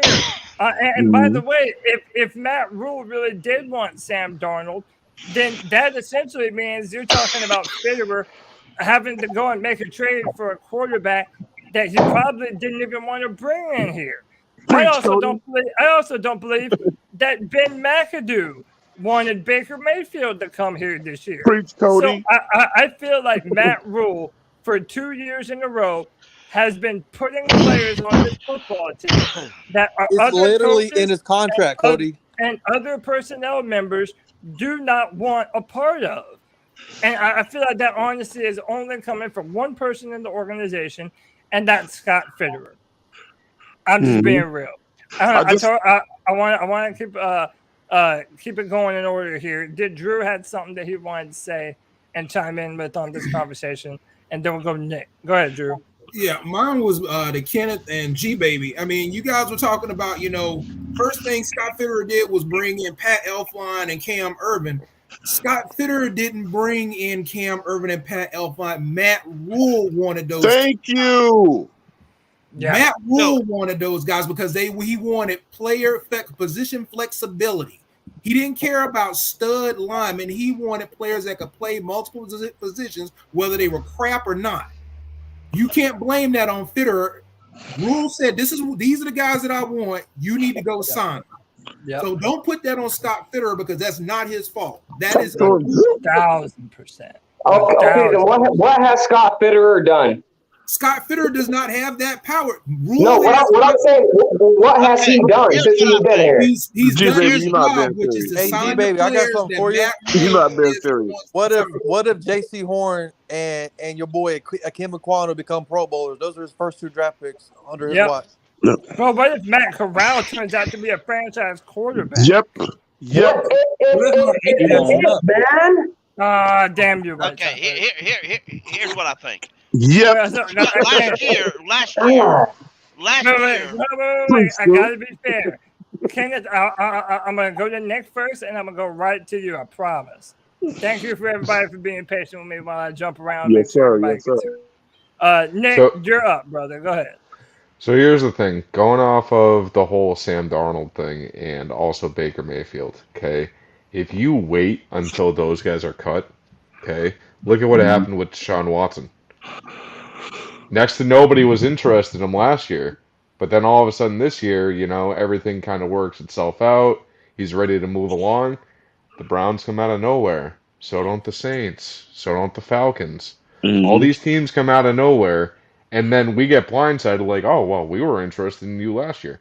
Guess what, guys? It doesn't matter how long you're interested in somebody.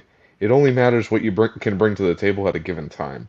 Right. So if you want Baker or if you want Sam, okay, unfortunately, you're probably going to want to pay a higher price now because if you wait, you might not even get them. So last Fuck year, them, man. hey, No one hold wants on. Sam Hey, Darnold. Jake, Hold on, G. hold Let up. him finish. Let him finish. Okay. Go ahead, Nick. I didn't want Sam.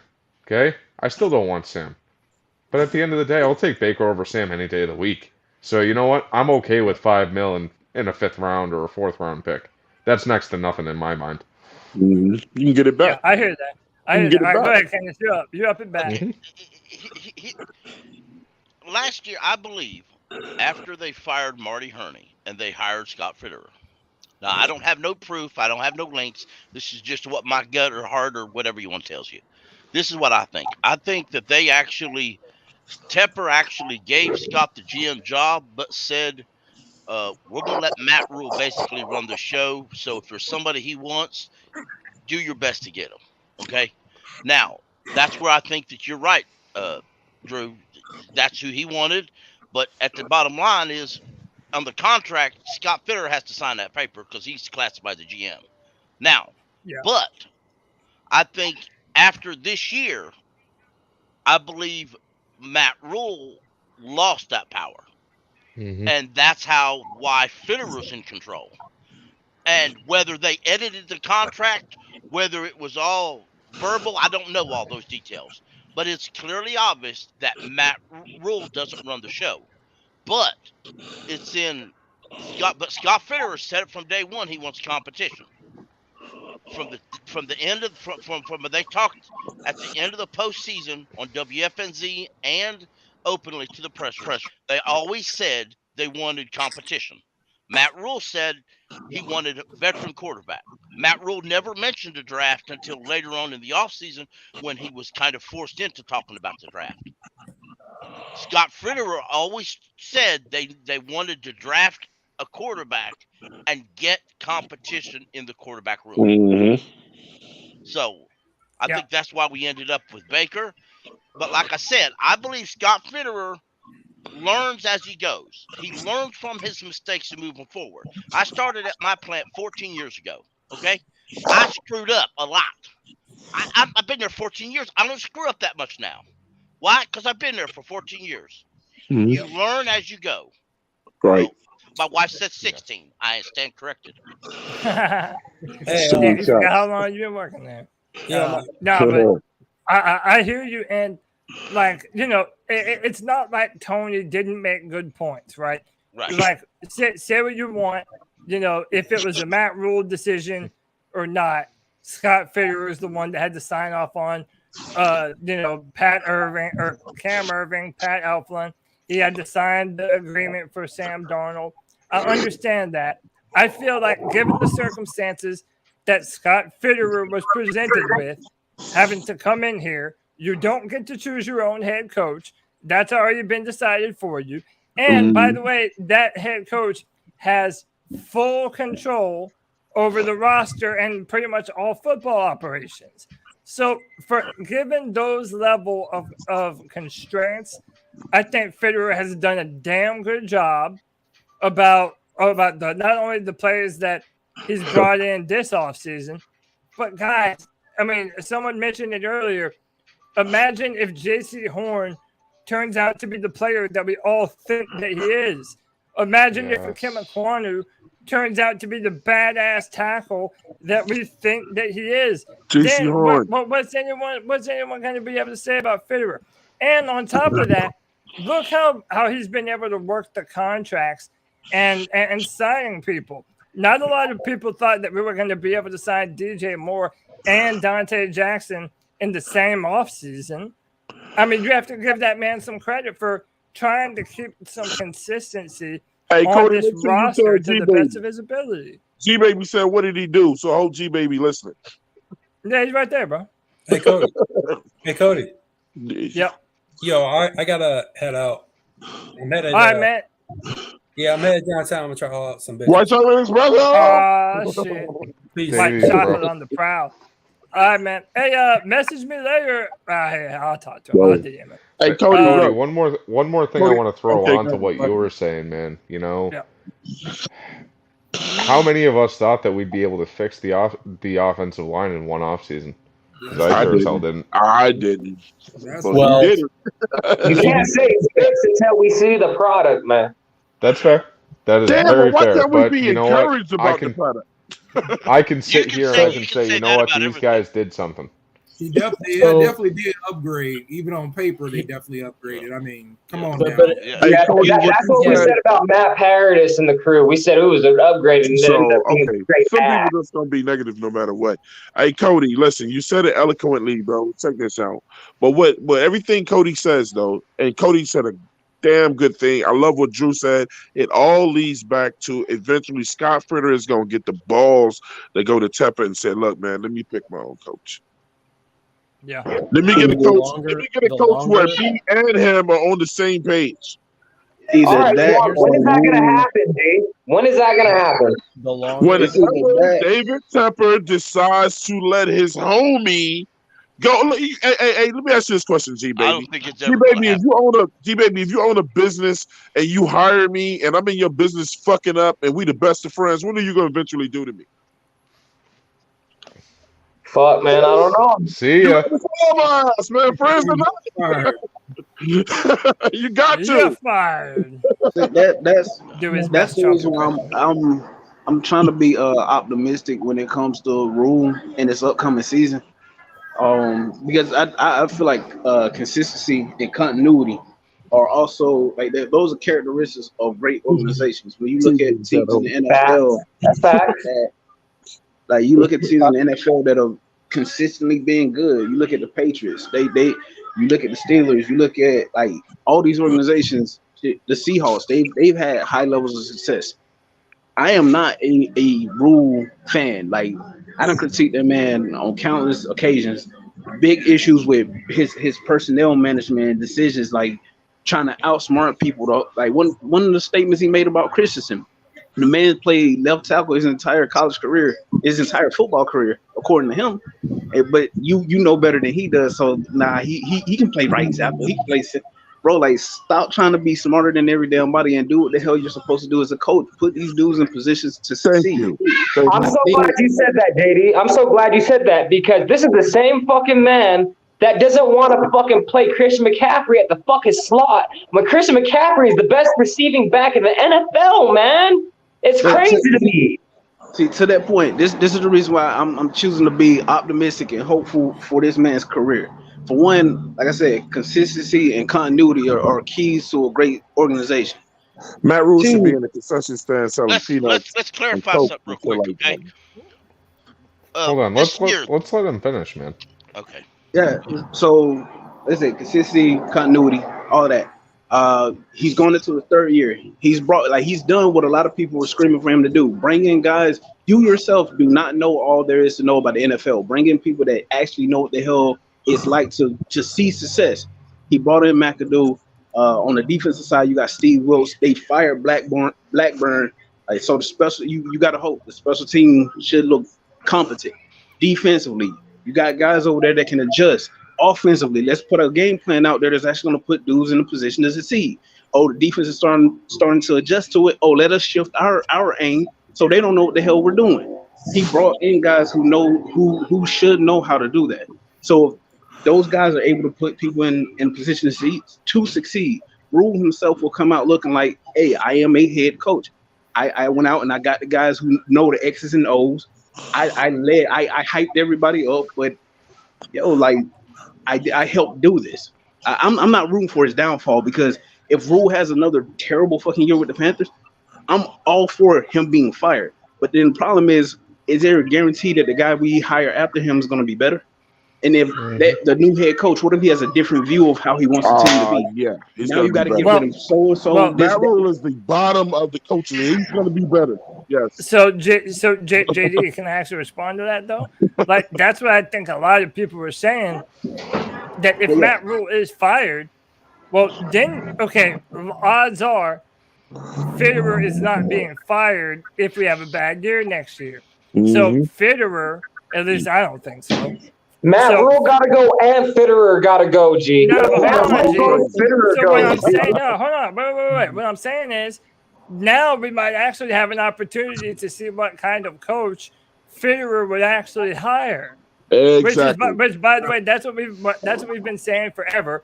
If you're an owner, you want to hire your general manager, and then you want your general manager to have hire a his very coach. large say-so in hiring your head coach. That is literally the way that you are supposed to do it. That's how winning franchises build their team. But David Tepper did fucking everything ass backward. He fired Ron Rivera too late. He fired Marty Herney too late. He's a day late, dollar short. For a billionaire, that's what I call that man. That's Mr. Day late, dollar short. Okay? And, that's why, JD, I'm kind of hopeful that even if we do lose this year, and Matt Rule does get shit canned, which I kind of agree with Kenneth. I mean, I don't even know if they would do that because of the contract. But if they did, I would be excited to see who Fitterer would bring in as his own head coach. Hey, Cody, that's what I was trying to allude to. Like, I wouldn't be bummed that I wouldn't be bummed that Rule got fired. Like, if we go out there with all the talent that's on this roster and the team still looks lackluster and they're still fucking 5-12, 4 and if that shit happens again, Rule should get the axe. And I would be happy because the opposite, like, hey, we might actually bring in a head coach that knows what the fuck he's doing. But at the same time, I'm like, fuck, all that talent you had on the roster and this bum just goddamn wasted it. So, hey, Cody, can I say this? If Tepper was to make the absolute fucking dumb choice of keeping Matt Rule after a losing season, then now not only would no player want to come play here, but the guys that we do have on this team are going to be looking to sign somewhere else. Because nobody wants to be a part of a stupid program that don't want to fix their mistakes. We've been doing the same shit 3 years straight, G. Yep. That's like saying, all right, my wife goes and fucks around with another man the first time. All right, let me have faith. She ain't gonna do it the second time. She goes and does it the second time. Oh my God, let me have faith that she ain't gonna do it the third time. Now it's the third time she went and sucked some fucking dick, bro. And you won't have faith that she ain't gonna go do it again, bro? I mean, I hear you, man. No, fuck that shit, G. Here's the thing, It man. was a good analogy until the last moment. Yeah, pretty much. It was a good analogy until right at the end. Then it just went nuclear bomb at the bomb. Here's my thing, man. Okay, look at the coaches that we had last year, and look at the coaches that we have this year. Look at what we did with the offensive line this offseason. We can't argue that we actually upgraded at the quarterback position in comparison to Sam Darnold. We just can't argue that. It doesn't matter if it's Matt Corral or Baker. So, Tony, you think that no matter what, Sam Darnold could be just as good as Baker Mayfield? No. No. I thought you were saying the opposite. I'm saying this year. All right. So I agree with you. Like, you can't argue that Mayfield is worse than Darnold. Like, I don't want to hear no Darnold talk. And I'm not even trying to be a Darnold hater. Sorry, I misinterpreted it. I'm with you. It's all good. It's all good. I mean, so you got to look at it. We upgraded the offensive line. We upgraded at the quarterback position. We got coaches in here that have a lot more experience and have been proven to be better than what we had. We got a new punter who is one of the best in the NFL. I mean, guys, it's also the richest after Mayfield just bought his number. It's coming together. This is true. How much? How much did he pay? Do you guys know the numbers on that? Let him finish. Yeah, okay. So I have been the one that has hated Matt Rule the most over the last year and a half. I was at the game screaming, "Fire Matt Rule" last year during that Pats game. Okay, but the moves that we've made this offseason, I kind of have to say that I have at least a little bit of hope that we might be moving in the right direction. I just hope it's not too little too late. Nick, that was perfect, man. I can't even say nothing after that. That was perfect. That was perfect. It was very good, Nick. And I just want to stop there. Last year's starting offensive line, game 1, Cam Irvin, Pat Elflein, Matt Paradis, John Miller, and Taylor Moton. You can't tell me we didn't upgrade when we're going Ike Kwanu, Brady Christensen, Bradley Bozeman, Austin Corbett, and Taylor Moton. That sounds like top 10 to me. I'm sorry. Yeah. What's up? Cardiac Cat, welcome back to the show, brother. How you been, man? I'm doing all right. How about you, Cody? Cardiac All right, man. Cat. Doing good, doing good. Hey, jump in on this conversation, man. We're way better than we were last year, man. That's all I really wanted to jump in and say, because last year was painful to watch football. Yeah. And I lived through the Chris Winkie 1-15 season and the Jimmy Clausen shit show. Last year was terrible. Yep. Yeah. Yeah. Yeah, it We'll be was. better The this only year, you know, and better means a lot to a Panthers fan when you watch us only win 5 games and fall apart at the end of the last 3 seasons, or hell, not even the end, fall apart after the first 3 games, the last 3 seasons. Hey, Yeah. Cody, Yeah. can you keep that? Can you keep that up there right there with Paul Yeah, I Mancini? put it up, I put it up there for a reason. And the It's reason not I just did, it's not just the players. Read them coaches off. yeah, so basically, like, in my opinion, if the Panthers are successful this year, it's going to be because of all the new coaching hires, everyone that Paul Mancini lists right here, brand new offensive coordinator, brand new O-line coach, brand new tight end coach, brand new D-line coach, brand new linebacker coach, secondary Steve Wilkes.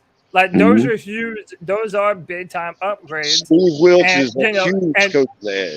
yeah, that's big time. And, you know, someone mentioned earlier, who thought that we were actually going to upgrade our offensive line in the course of That one was season? good. And G made the point. They got to prove it.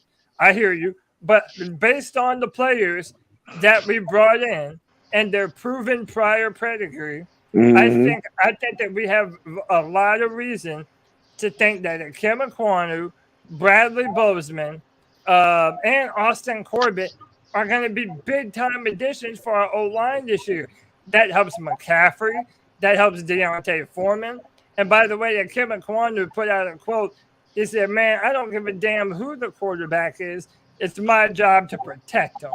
And you know what? Like, no matter who the quarterback is, that's why even with Baker, listen, I'm not a Baker believer. I have no problem telling y'all that I'm not.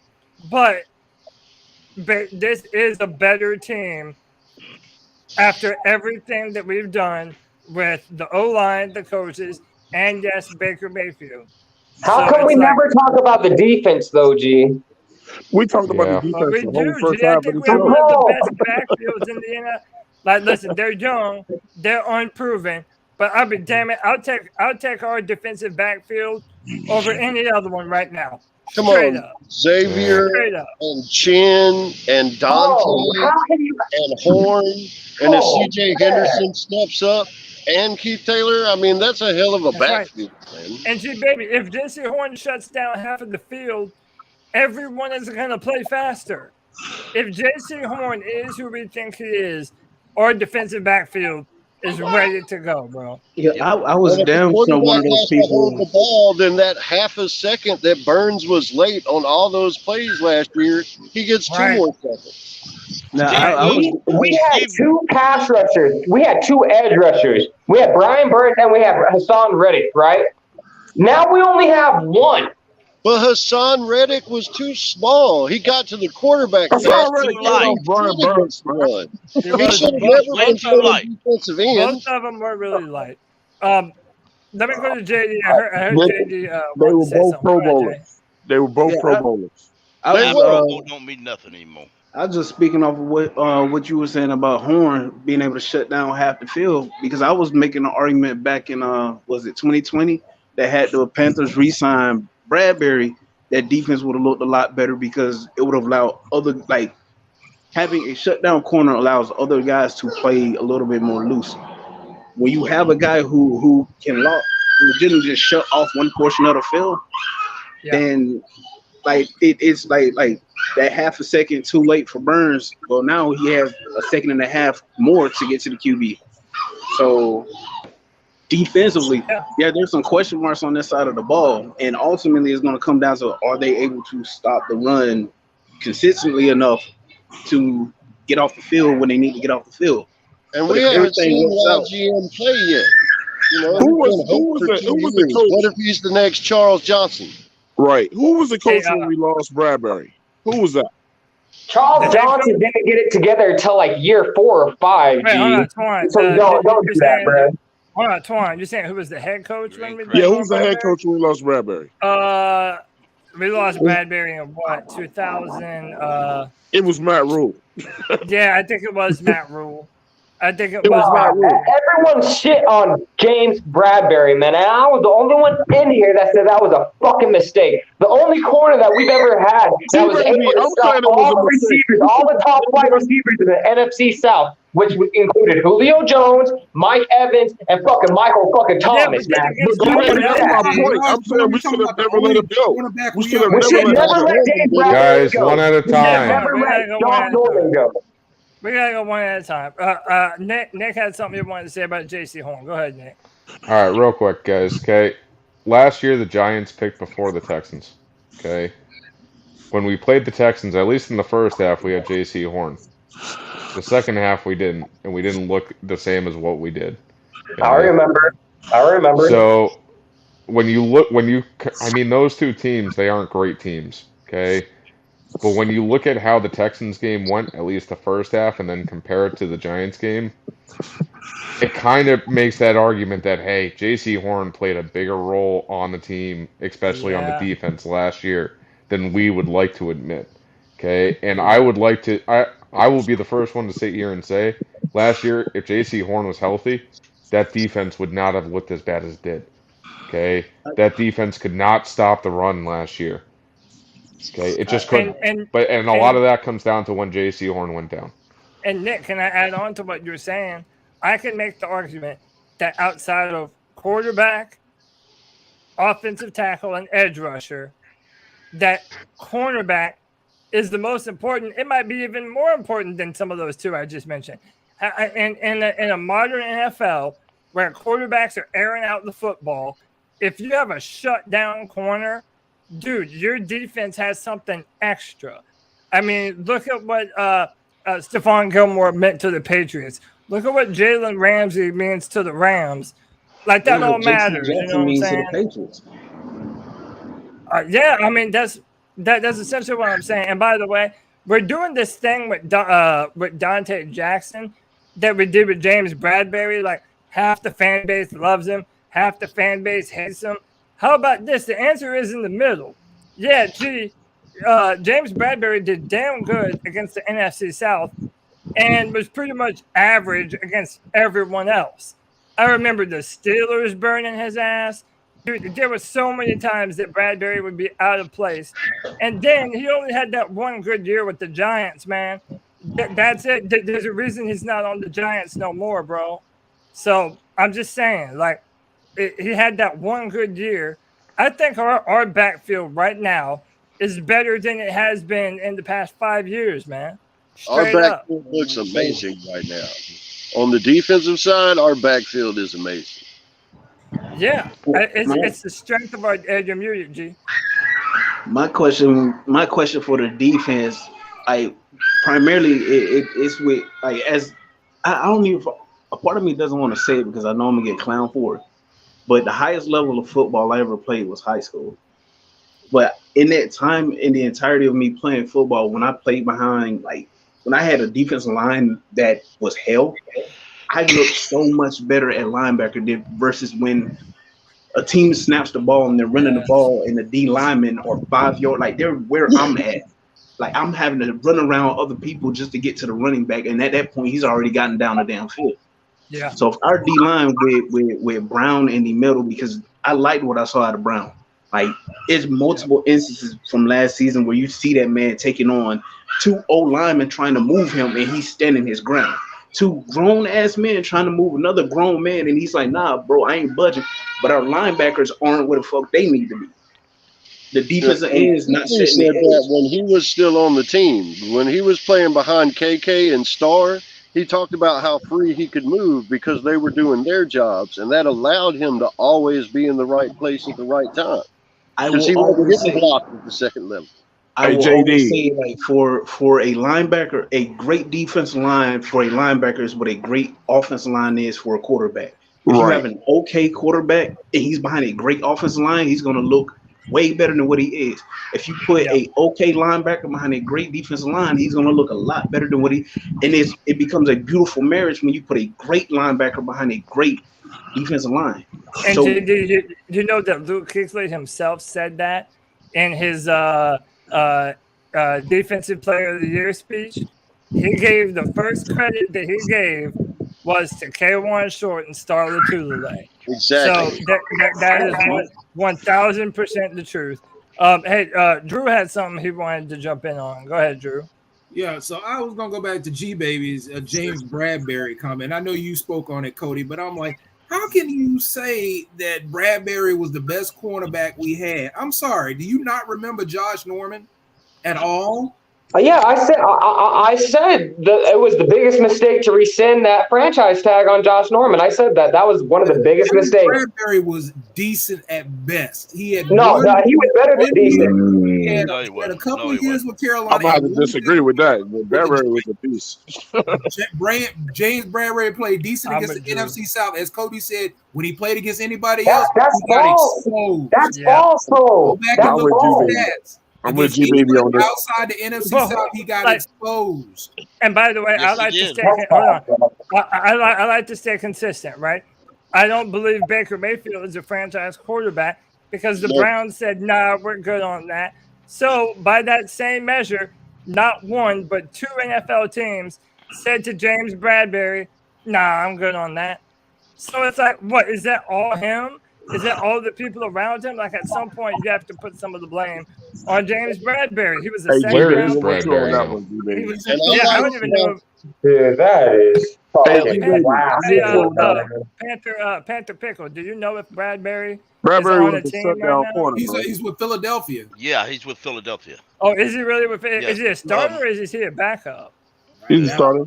He's getting paid like a starter. But I like Josh Norman too, but Josh Norman was a product of McDermott's defense. Yeah, that right. James Bradbury was a shutdown corner. Let me say, you talk about the best corners for the Panthers. I know I'm old, but Chris Gamble Chris Gamble was a guy that was not respected until he retired. Facts. He was probably the best corner we had. Yeah, I'll argue that to anybody. Chris Gamble was getting credit where he was playing. I don't know who decided to cheer for him when he retired. He was a beast on the field, but I'm with G Baby, man. And also Bradbury was a shutdown corner, man. He took on a lot of great assignments and shut people down, bro. So like, you know, so for those of you that know me, I'm very open. My first year as a diehard Panthers fan was 2011, so I don't go back necessarily to the Chris Gamble days. So I'm not disagreeing with you. I'm just saying that year, even though he wasn't able to replicate that success, dude, the best shutdown season that we've ever had from a Panthers cornerback, in my opinion, is Josh Norman. Yep. Like that year, that year he was nasty, man. Say what you want about him. You're right, Cody. In your lifetime, that Josh Norman. Your lifetime is right. You're right. In your lifetime, you're right. It's not even just Chris Gamble. Let's also remember the rules during Chris Gamble's days and the rules during Josh Norman days were different. Can we give some credit to Richard Marshall too, man? No. Can we please give some credit to Richard Marshall? Can we give some credit to Chris Harris? Richard Marshall was a good Drew, hell no. Richard Marshall was a dog, bro. Richard Marshall was a dog. Richard Marshall, we may as well do Ricky Manning Jr. Yeah, hell no. Marshall get no credit. Ooh, that's rough. That's rough. Mike Mitchell, can we give Mike Mitchell at the safety position some credit? Thanks, Cody. So real quick question for you. Okay? Go ahead. When you're looking for a corner, what do you look for? Like what attributes? Tall, lengthy. Are you asking me? I'm asking kind of everybody. Like, what do you look for in a corner? Because I just looked up James Bradbury's stats. Technique. The way you spin your head. There's a few different things. Let me go first, and then I'll let everyone jump in. Hello, Panther Nation. Hey, how are you? Who is that? That's my dad. Oh, okay. Cool, man. So yeah, Jay Sue is on the right track. I want you to be at least 6'1". I would like you to have at least 33, maybe 34-inch arms, and you have to be able to have fluid hips. You have to be able to mirror your receiver, and a lot of the best guys, like, they're just instinctual with it. They know how to spot the ball. They know how to spot the ball in the air. They basically do everything at a high level. And part of the reason why J.C. Horn was my number one cornerback a few years ago was because he got better every single year that he played against SEC caliber competition. I mean, the very best. See, Cody, let me ask you this, bro. This is why I disagree, G. If you were to just pick one corner of all time and put him on an island, who would you pick, G? You already gave it away and said island. Rivers. Just one. If you were to pick one corner, who would it be, G? Ever? Yeah, you're saying Deion Sanders. Yeah. Deion Sanders. In my opinion, I'm picking Darrell Revis, man. And I'm going to tell you why. Darrell Revis ain't got jack crap on Deion Sanders. Yeah. Bullshit, bro. BS. I'm taking Darrell Revis, bro. Toe-to-toe with you. If it's not Darrell Revis, I'm taking Champ Bailey, man. Darrell Revis ain't got jack crap on Deion You Sanders. clearly haven't seen Prime play, right? Yeah, that's what I'm saying, bro. You need to look at some highlights, bro. Shit. But prime time was always jacked up They on didn't even cocaine throw his during direct- game 2. He had a Hey, so Panther Pickle wanted me to share this. It's some Charles Johnson. Go ahead, Pickle. If you see this, the first 3 years Charles Johnson was a backup. His first year he wasn't activated but one game. It was the last game of the year under John Fox. John Fox didn't like to play rookies. Okay, he had 6 sacks as a backup defensive end. And 9, he had 4 sacks. His first year starting was in 10. Now count. Look, that's 4 years. Now, for reference, this is before the rookie cap salary. So he was signed to a long-term rookie contract to a long-term anyway. This was way before the CBAs. He had 11.6 sacks with 68. There is absolutely zero reason why YGM can't do this. Zero.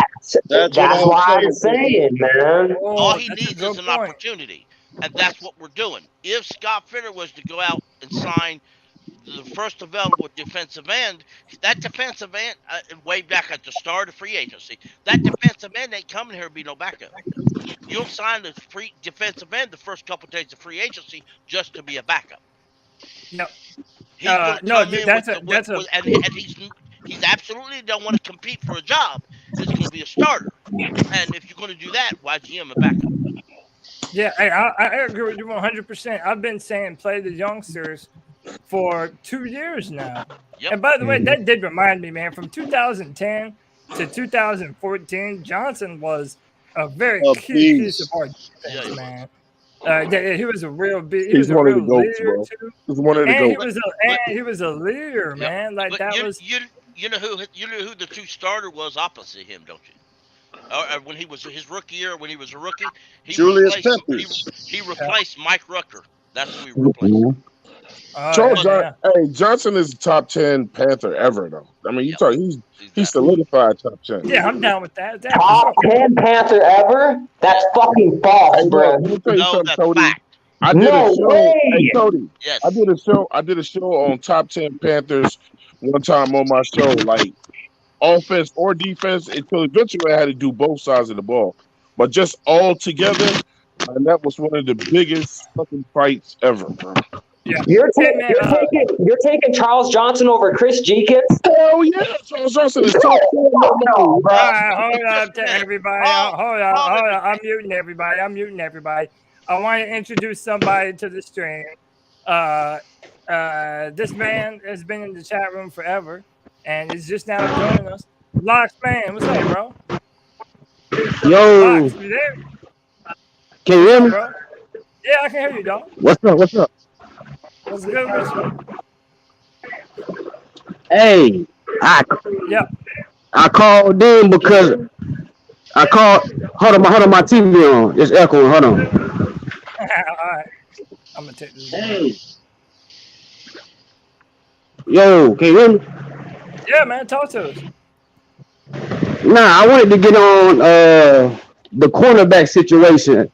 When y'all was talking about who's the best cornerback of all time. Yeah. What I was saying in the chat was I thought it was Josh Norman. Everybody was saying Chris Gamble, but I don't really think it was Chris Gamble because I thought he was more of a interception guy. For me, it's a difference between interception guy and a pass breakup guy. You know how everybody was kind of on James Bradbury because they said he couldn't get interception. Well, I'm not an interception guy. I'm a pass breakup coverage guy. If you can have a completion it's like Josh when he had the quarterback rating against and he had the pass breakups, but he only had 4 interceptions. I would take that over a guy who gets say 50 tackles and 8 or 9 interceptions and gives up 7 touchdowns. Yeah, that's what I'm saying. The Cowboys cornerback Diggs. If I may say, Chris Gamble was more of a coverage guy. He was really well. Now he didn't really like to tackle. He really did not like to tackle, and you could guarantee every training camp. Now this is back when they did 2 practices a day, not 1. During 2 a days in training camp, you'd guarantee not too long after training camp would start, he'd come up with some mysterious injury that he'd have to be out a few weeks training camp. But as soon as preseason started, he's ready to go play again. It was always some phantom injury. By the way, to be fair, they said that Deion Sanders didn't like to tackle either. Exactly. But Deion when he you're didn't get paid to tackle, he got paid to cover. Exactly. That's He always shit. But hey, I Chris Gamble, like that. Yeah, Chris Gamble paid for John Fox, and John Fox said you're gonna tackle. And I mean, see, and that's when you guys talk about the greatest corner of all time. The greatest corner of all time has to be able to fucking tackle, man. Deion Sanders could not fucking tackle. He didn't even want to And that was the problem with James Bradbury. Reeves is a tackling machine, man. Go look at that, man. Gee, you're allowed to think that? I'm just telling you right now. You are not about to get anyone to agree with you, bro. And I'm a Deion fan, bro. He didn't want to tackle. Here's the thing, G. Go ahead, Nick. Here's the thing, G. Okay, you sit there and you say that a corner needs to be able to tackle. What was our issue the last year that we had Bradbury? No one on the team could tackle. Bradbury was tackling though, man. I can't believe dude, I remember that year. We were saying that Shaq Thompson and Bradbury and Dante Jackson couldn't tackle. Then it wasn't cover, man. I mean, I don't know. Look, how about this? We're talking about the past. How about this? J.C. Horn has more potential than any of those men that we just talked about. Yes, sir. Yes. Straight up. He doesn't. Josh Norman didn't have the ceiling that J.C. does. Not Gamble. People might get mad at me for saying that. I don't care. Dude, J.C. Horn is the dude, man. I was saying last year before he got hurt, he might already be the best player on our team. Like, he's that damn good, y'all. So y'all better go look at Chris Gamble's stats, bro. I'm excited to see what this man does. Gee, are you not excited about J.C. Horn? Bro, what scares me the most about J.C. Horn, I view J.C. Horn the same way I view Greg Olsen with that fuck-ass broken foot, man. That's the thing. He's just a broken foot away, man. And that broken foot destroyed Greg Olsen's career, man. And that's the only thing that scares me about fucking J.C. Horn. Hey, G baby, Greg Olsen never started to get hurt. Hey, Cody, can I get hurt until it did. Go ahead, Twan. Hey, G baby, no disrespect, but what do you like about this team? What I do like about this team, I love DJ Moore. I love DJ Moore. I love Dante Jackson. I love Jeremy Chin. I like some of the pickups we picked up. I like Chris Westry. The 6'4" corner that we picked up from the Baltimore Ravens. What pisses me off is they don't even play a Davion Nixon, man. Gee, I got a question. ridiculous. Gee, I got a question for you, bro. I got a question for you, bro. How are you going to mention J.C. Horn's foot but didn't mention Dante Jackson? No, Dante has a foot problem. No, Dante has a foot problem himself. Injury every year. Every year his big toe is hurt. But that's not a broken foot, Cody. That's not a broken foot, man. Davion Nixon might should have been playing. He might not be playing this year. And by the way, Greg Olsen was not injury prone except for his last 2 years in Carolina. That man was never hurt before. When he broke his foot. And the thing with JC was he had stress fractures in his foot that he was ignoring.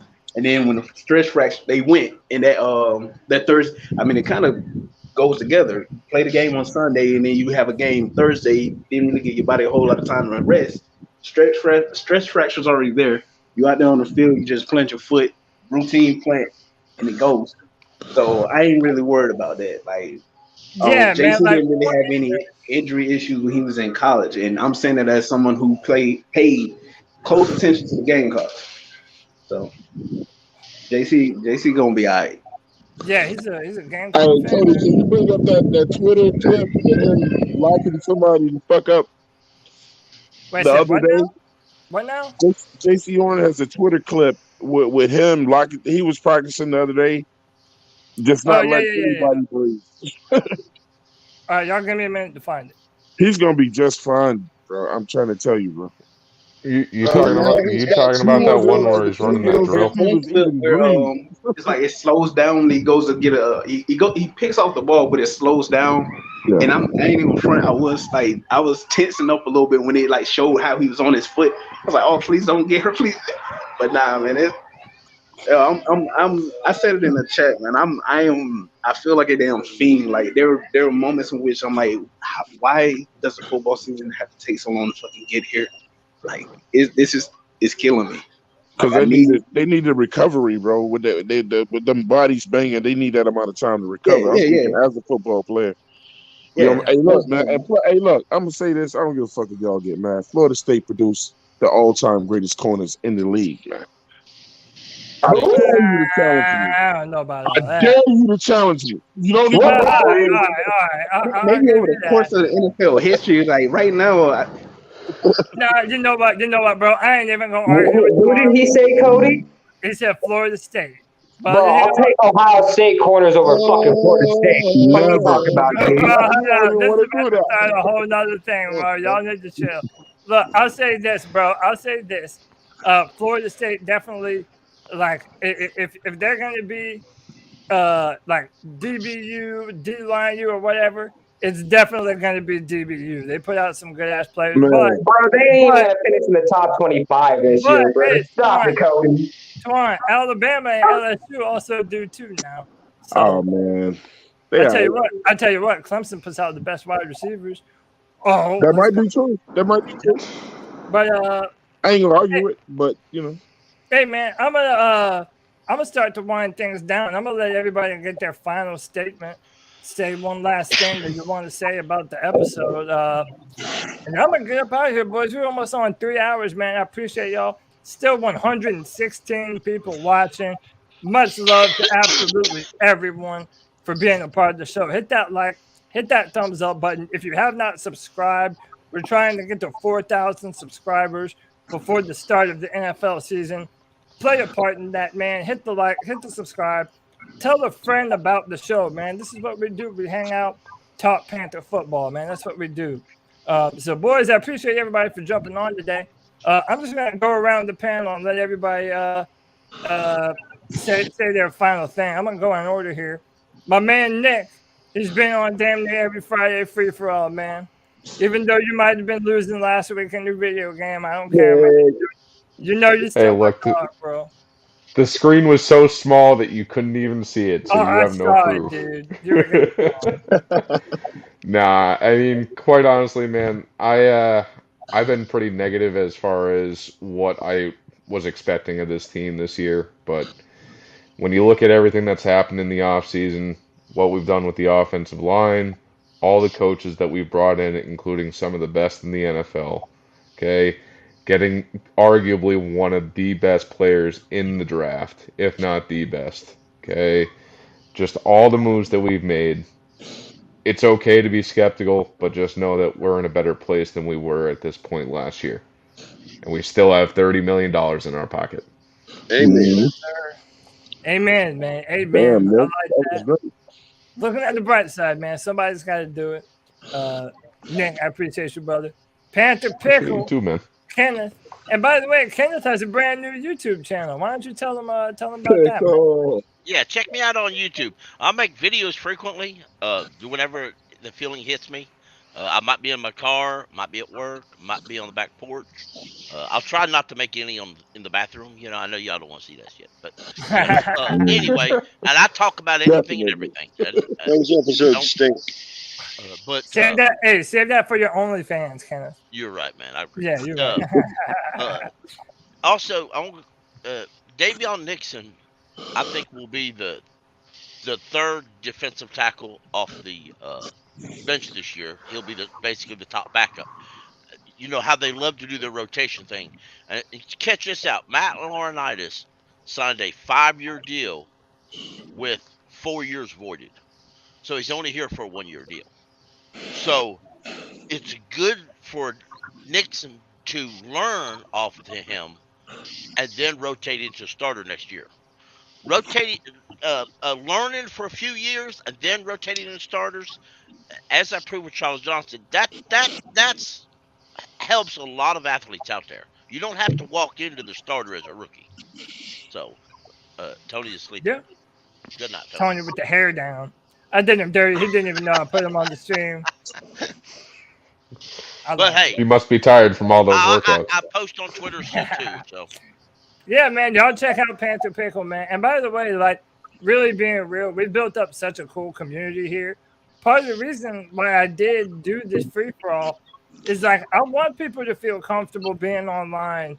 And, like, if you want to make your own content one day and this provides you the confidence to do it after doing this, man, I'm all about that, bro. I'm all about that. So everybody, you know, do your own thing. The rising tide lifts all boats. You know, C3 got love for you. But yeah, let's continue about this. My man Twan joining the show, showing some love, bringing the heat. Twan, tell them where they can find you, bro. And what's your last statement for the show? You can find me at the Carolina. I said the Carolina. Sorry. You can find me at the 704 Charlotte Bound Show, man. I mean, we're continuing to grow. We're almost at 600 subscribers. You know, and, this has been over a year. It's like Cody tells you, you know, just when you do something, I mean, take your time. It comes. You know what I'm saying? And this is with me and my brother Ray Papone and the staff over there that we have with 704. And we're now on Twitter. We're on Instagram. We're on Facebook. We've always been on Facebook. Got a big following over there. And, you know, man, I just love I've been on the show with you guys on Fridays. You know what I'm saying? Get good arguments. I know I talk a lot, you know what I'm saying? But I'm just passionate about this team, bro. I'm passionate about this Carolina Panthers team. And, you know, it's coming soon, man. We're going to get these wins. And just when people are just down on this team, bro, it's killing me because I used to be that person. But I'm telling you, we are working with something now, man. It's coming. Just be patient. It's coming, man. That's it, man. That's it. It's coming. We're building to something, man. What? I don't know, but we're building to something, bro. So I'm picking up what you're putting down. Appreciate Twan for joining us. Next, I'm going to go to my man, Drew. Drew, always here on the free-for-all. Always brings it, man. Always great logic and reason. My brother, Drew, what's your last bit for the show, man? Last bit for the show, man. Hey, training camp's almost here, guys. Bullets going to start flying soon. We'll realize, Matt Rule will realize what we already know, that Sam Darnold's not it. And we'll move on to Baker, and we'll be better off for it. I like that. I hope so, man. I'm on your train of thinking, man. Me and Drew think very similar on most issues. So Drew's my guy. We out here, Drew. We out here. Absolutely. Yeah, Drew, man. Drew is the black Mr. Rogers, man. I love him. I love him. Drew's the man. Drew, we He all don't love want no problems, man. Just want to put on his sweater and his new sneakers and jump. Hey man, hey, Drew's always rocking that fresh #1. Exactly. So, you know, Drew's doing something right. So, Greatest Panther of all time. All Yeah, time, but, Mr. Cam Newton. This next man, you may love him, you may hate him, but he loves his Carolina Panthers, and I respect the fuck out of him. G baby, what you gotta tell the show, man? What you want to leave the show with? No. Come on, G, give me something, bro.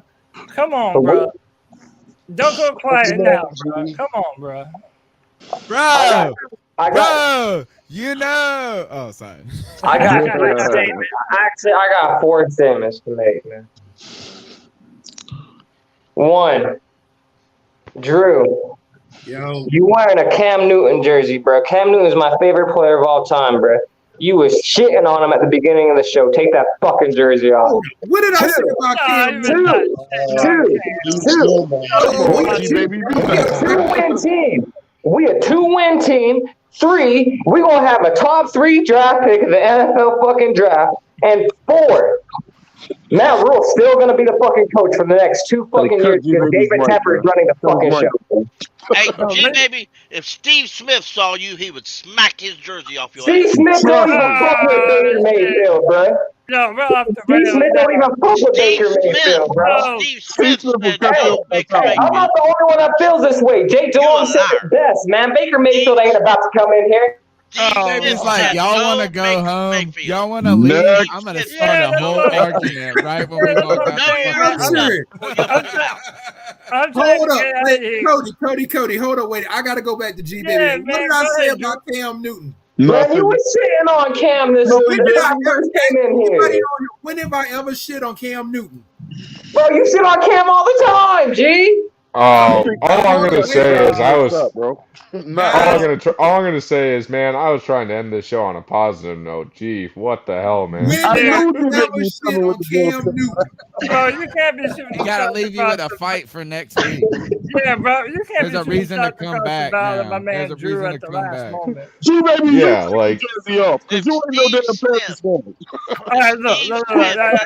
Go Baker Mayfield. No, everybody shut up. I'm choking taking everybody control. else. No, everybody shut up. I'm about to mute everyone. Look, man. Say what you want about G. G brings the fire and makes this show fun as fuck every Friday. So shout out to my man G, baby. But no, Drew, I'm on your side, bro. You weren't shitting on Cam, bro. I know. Never shit on Cameron Jarrell Newton. I know, bro. I'm gonna suggest that G baby take the fucking jersey off until he starts saying something nice about his team. All right, man, look. You take that fucking 89 off. Let me finish these rundowns, Steve man. Smith will not approve of this bullshit. How do I do it? Cardiac Cat 13. I appreciate you joining us once again, brother. My fingers don't even work that good on that. Tell, what you have for the show, man? Tell us, give us a final little statement to leave us on. Cody, it's always fun to hang out with you guys. I'm always in the chat room. Just started hanging out on the Friday Night Free for All. I'm not a Mayfield fan, but he's better than fucking Sam Darnold. Yeah. All right. That's the best piece of news that I can give you. But this upcoming season, we will win more than 5 games. All right, when we win 6, I'm gonna remember you said that. When we have just 1 more win or 2 more wins, I'm gonna remember. Hold on, I gotta pause you, bro. We already had We're gonna win 9 minimum. a million different final answers. Hey, I appreciate you, Cardiac. You're the man. I look forward to seeing you again, man. Tell your daughter I said hello. Appreciate you for showing love, man. Appreciate the content. Everybody come and hang out. Love yeah, for sure, man. I'd love to get new faces on here too, man. Growing the community, I start to feel like I know y'all more and more. I love that shit, man. My man JD, you still there, brother? Yeah, man, I'm here. I'm just fucking laughing my ass off. I know, right, bro? It's chaos on this joint. Yeah, man. Tell us one more thing for the show, man, before we get out of here, man. Yeah, man. Like I've said on quite a few occasions, I try to be optimistic. So, with that, I'm gonna just say that if you are a fan of the Panthers, fan of football, go hit like, subscribe to all these YouTubers, all these guys doing the podcast, PNP, Pat Coltrane, just to name a few. And obviously, I can't leave out C3. Yo, Hey, on the there like button. Subscribe, do all that, because this content is for the fans, by the fans. It's dope. It's good shit. It's like food for your soul. Authentic. It's authentic, fellas. I appreciate that. And hey, man, y'all know when the Panthers be sucking, we make your fandom even better when y'all can come and vent on this shit right here, right? So, I'm just trying to do my service like we all are, man. Locks, man. First time on the show. I appreciate you jumping in, bro. You still there with me? Oh, if you're not, it's cool. Shout out to Lock, man. Oh, appreciate y'all, man. Lock. Lock, you there? Yeah. You there? Yeah, man. Tell us one more thing before we jump out of here, bro. Hey, I ain't got much to say, but all I'm gonna say is everybody thinks Sam Darnold go lay down and just die. Nah, Sam Darnold fighting for a job. He fighting for his career. It's gonna be a dog fight. Training camp coming up. You put them two dogs in the cage and see who come out the winner. That's all I got to say. Sam ain't no dog. The dog who's used to fighting to come out on top. Yeah, I mean, Sam don't fight. I mean, what happens if you put a Rottweiler and a Chihuahua in a cage? I wouldn't even go that far. A Chihuahua at least has some sort of fight back. I'd say it's like that. I'd say it's like that golden retriever that's like 10 years old and laying down at your grandma's house. You know, He's like that's the more like Sam Kelvin Darnold. Benjamin of quarterbacks. Damn hot dog against a damn mastiff. Gentlemen, I appreciate each and every one of you for all your opinions. That is it for the C3 Friday Free For All. My name is Cody Lashley. Until next time, keep pounding. Ball is coming.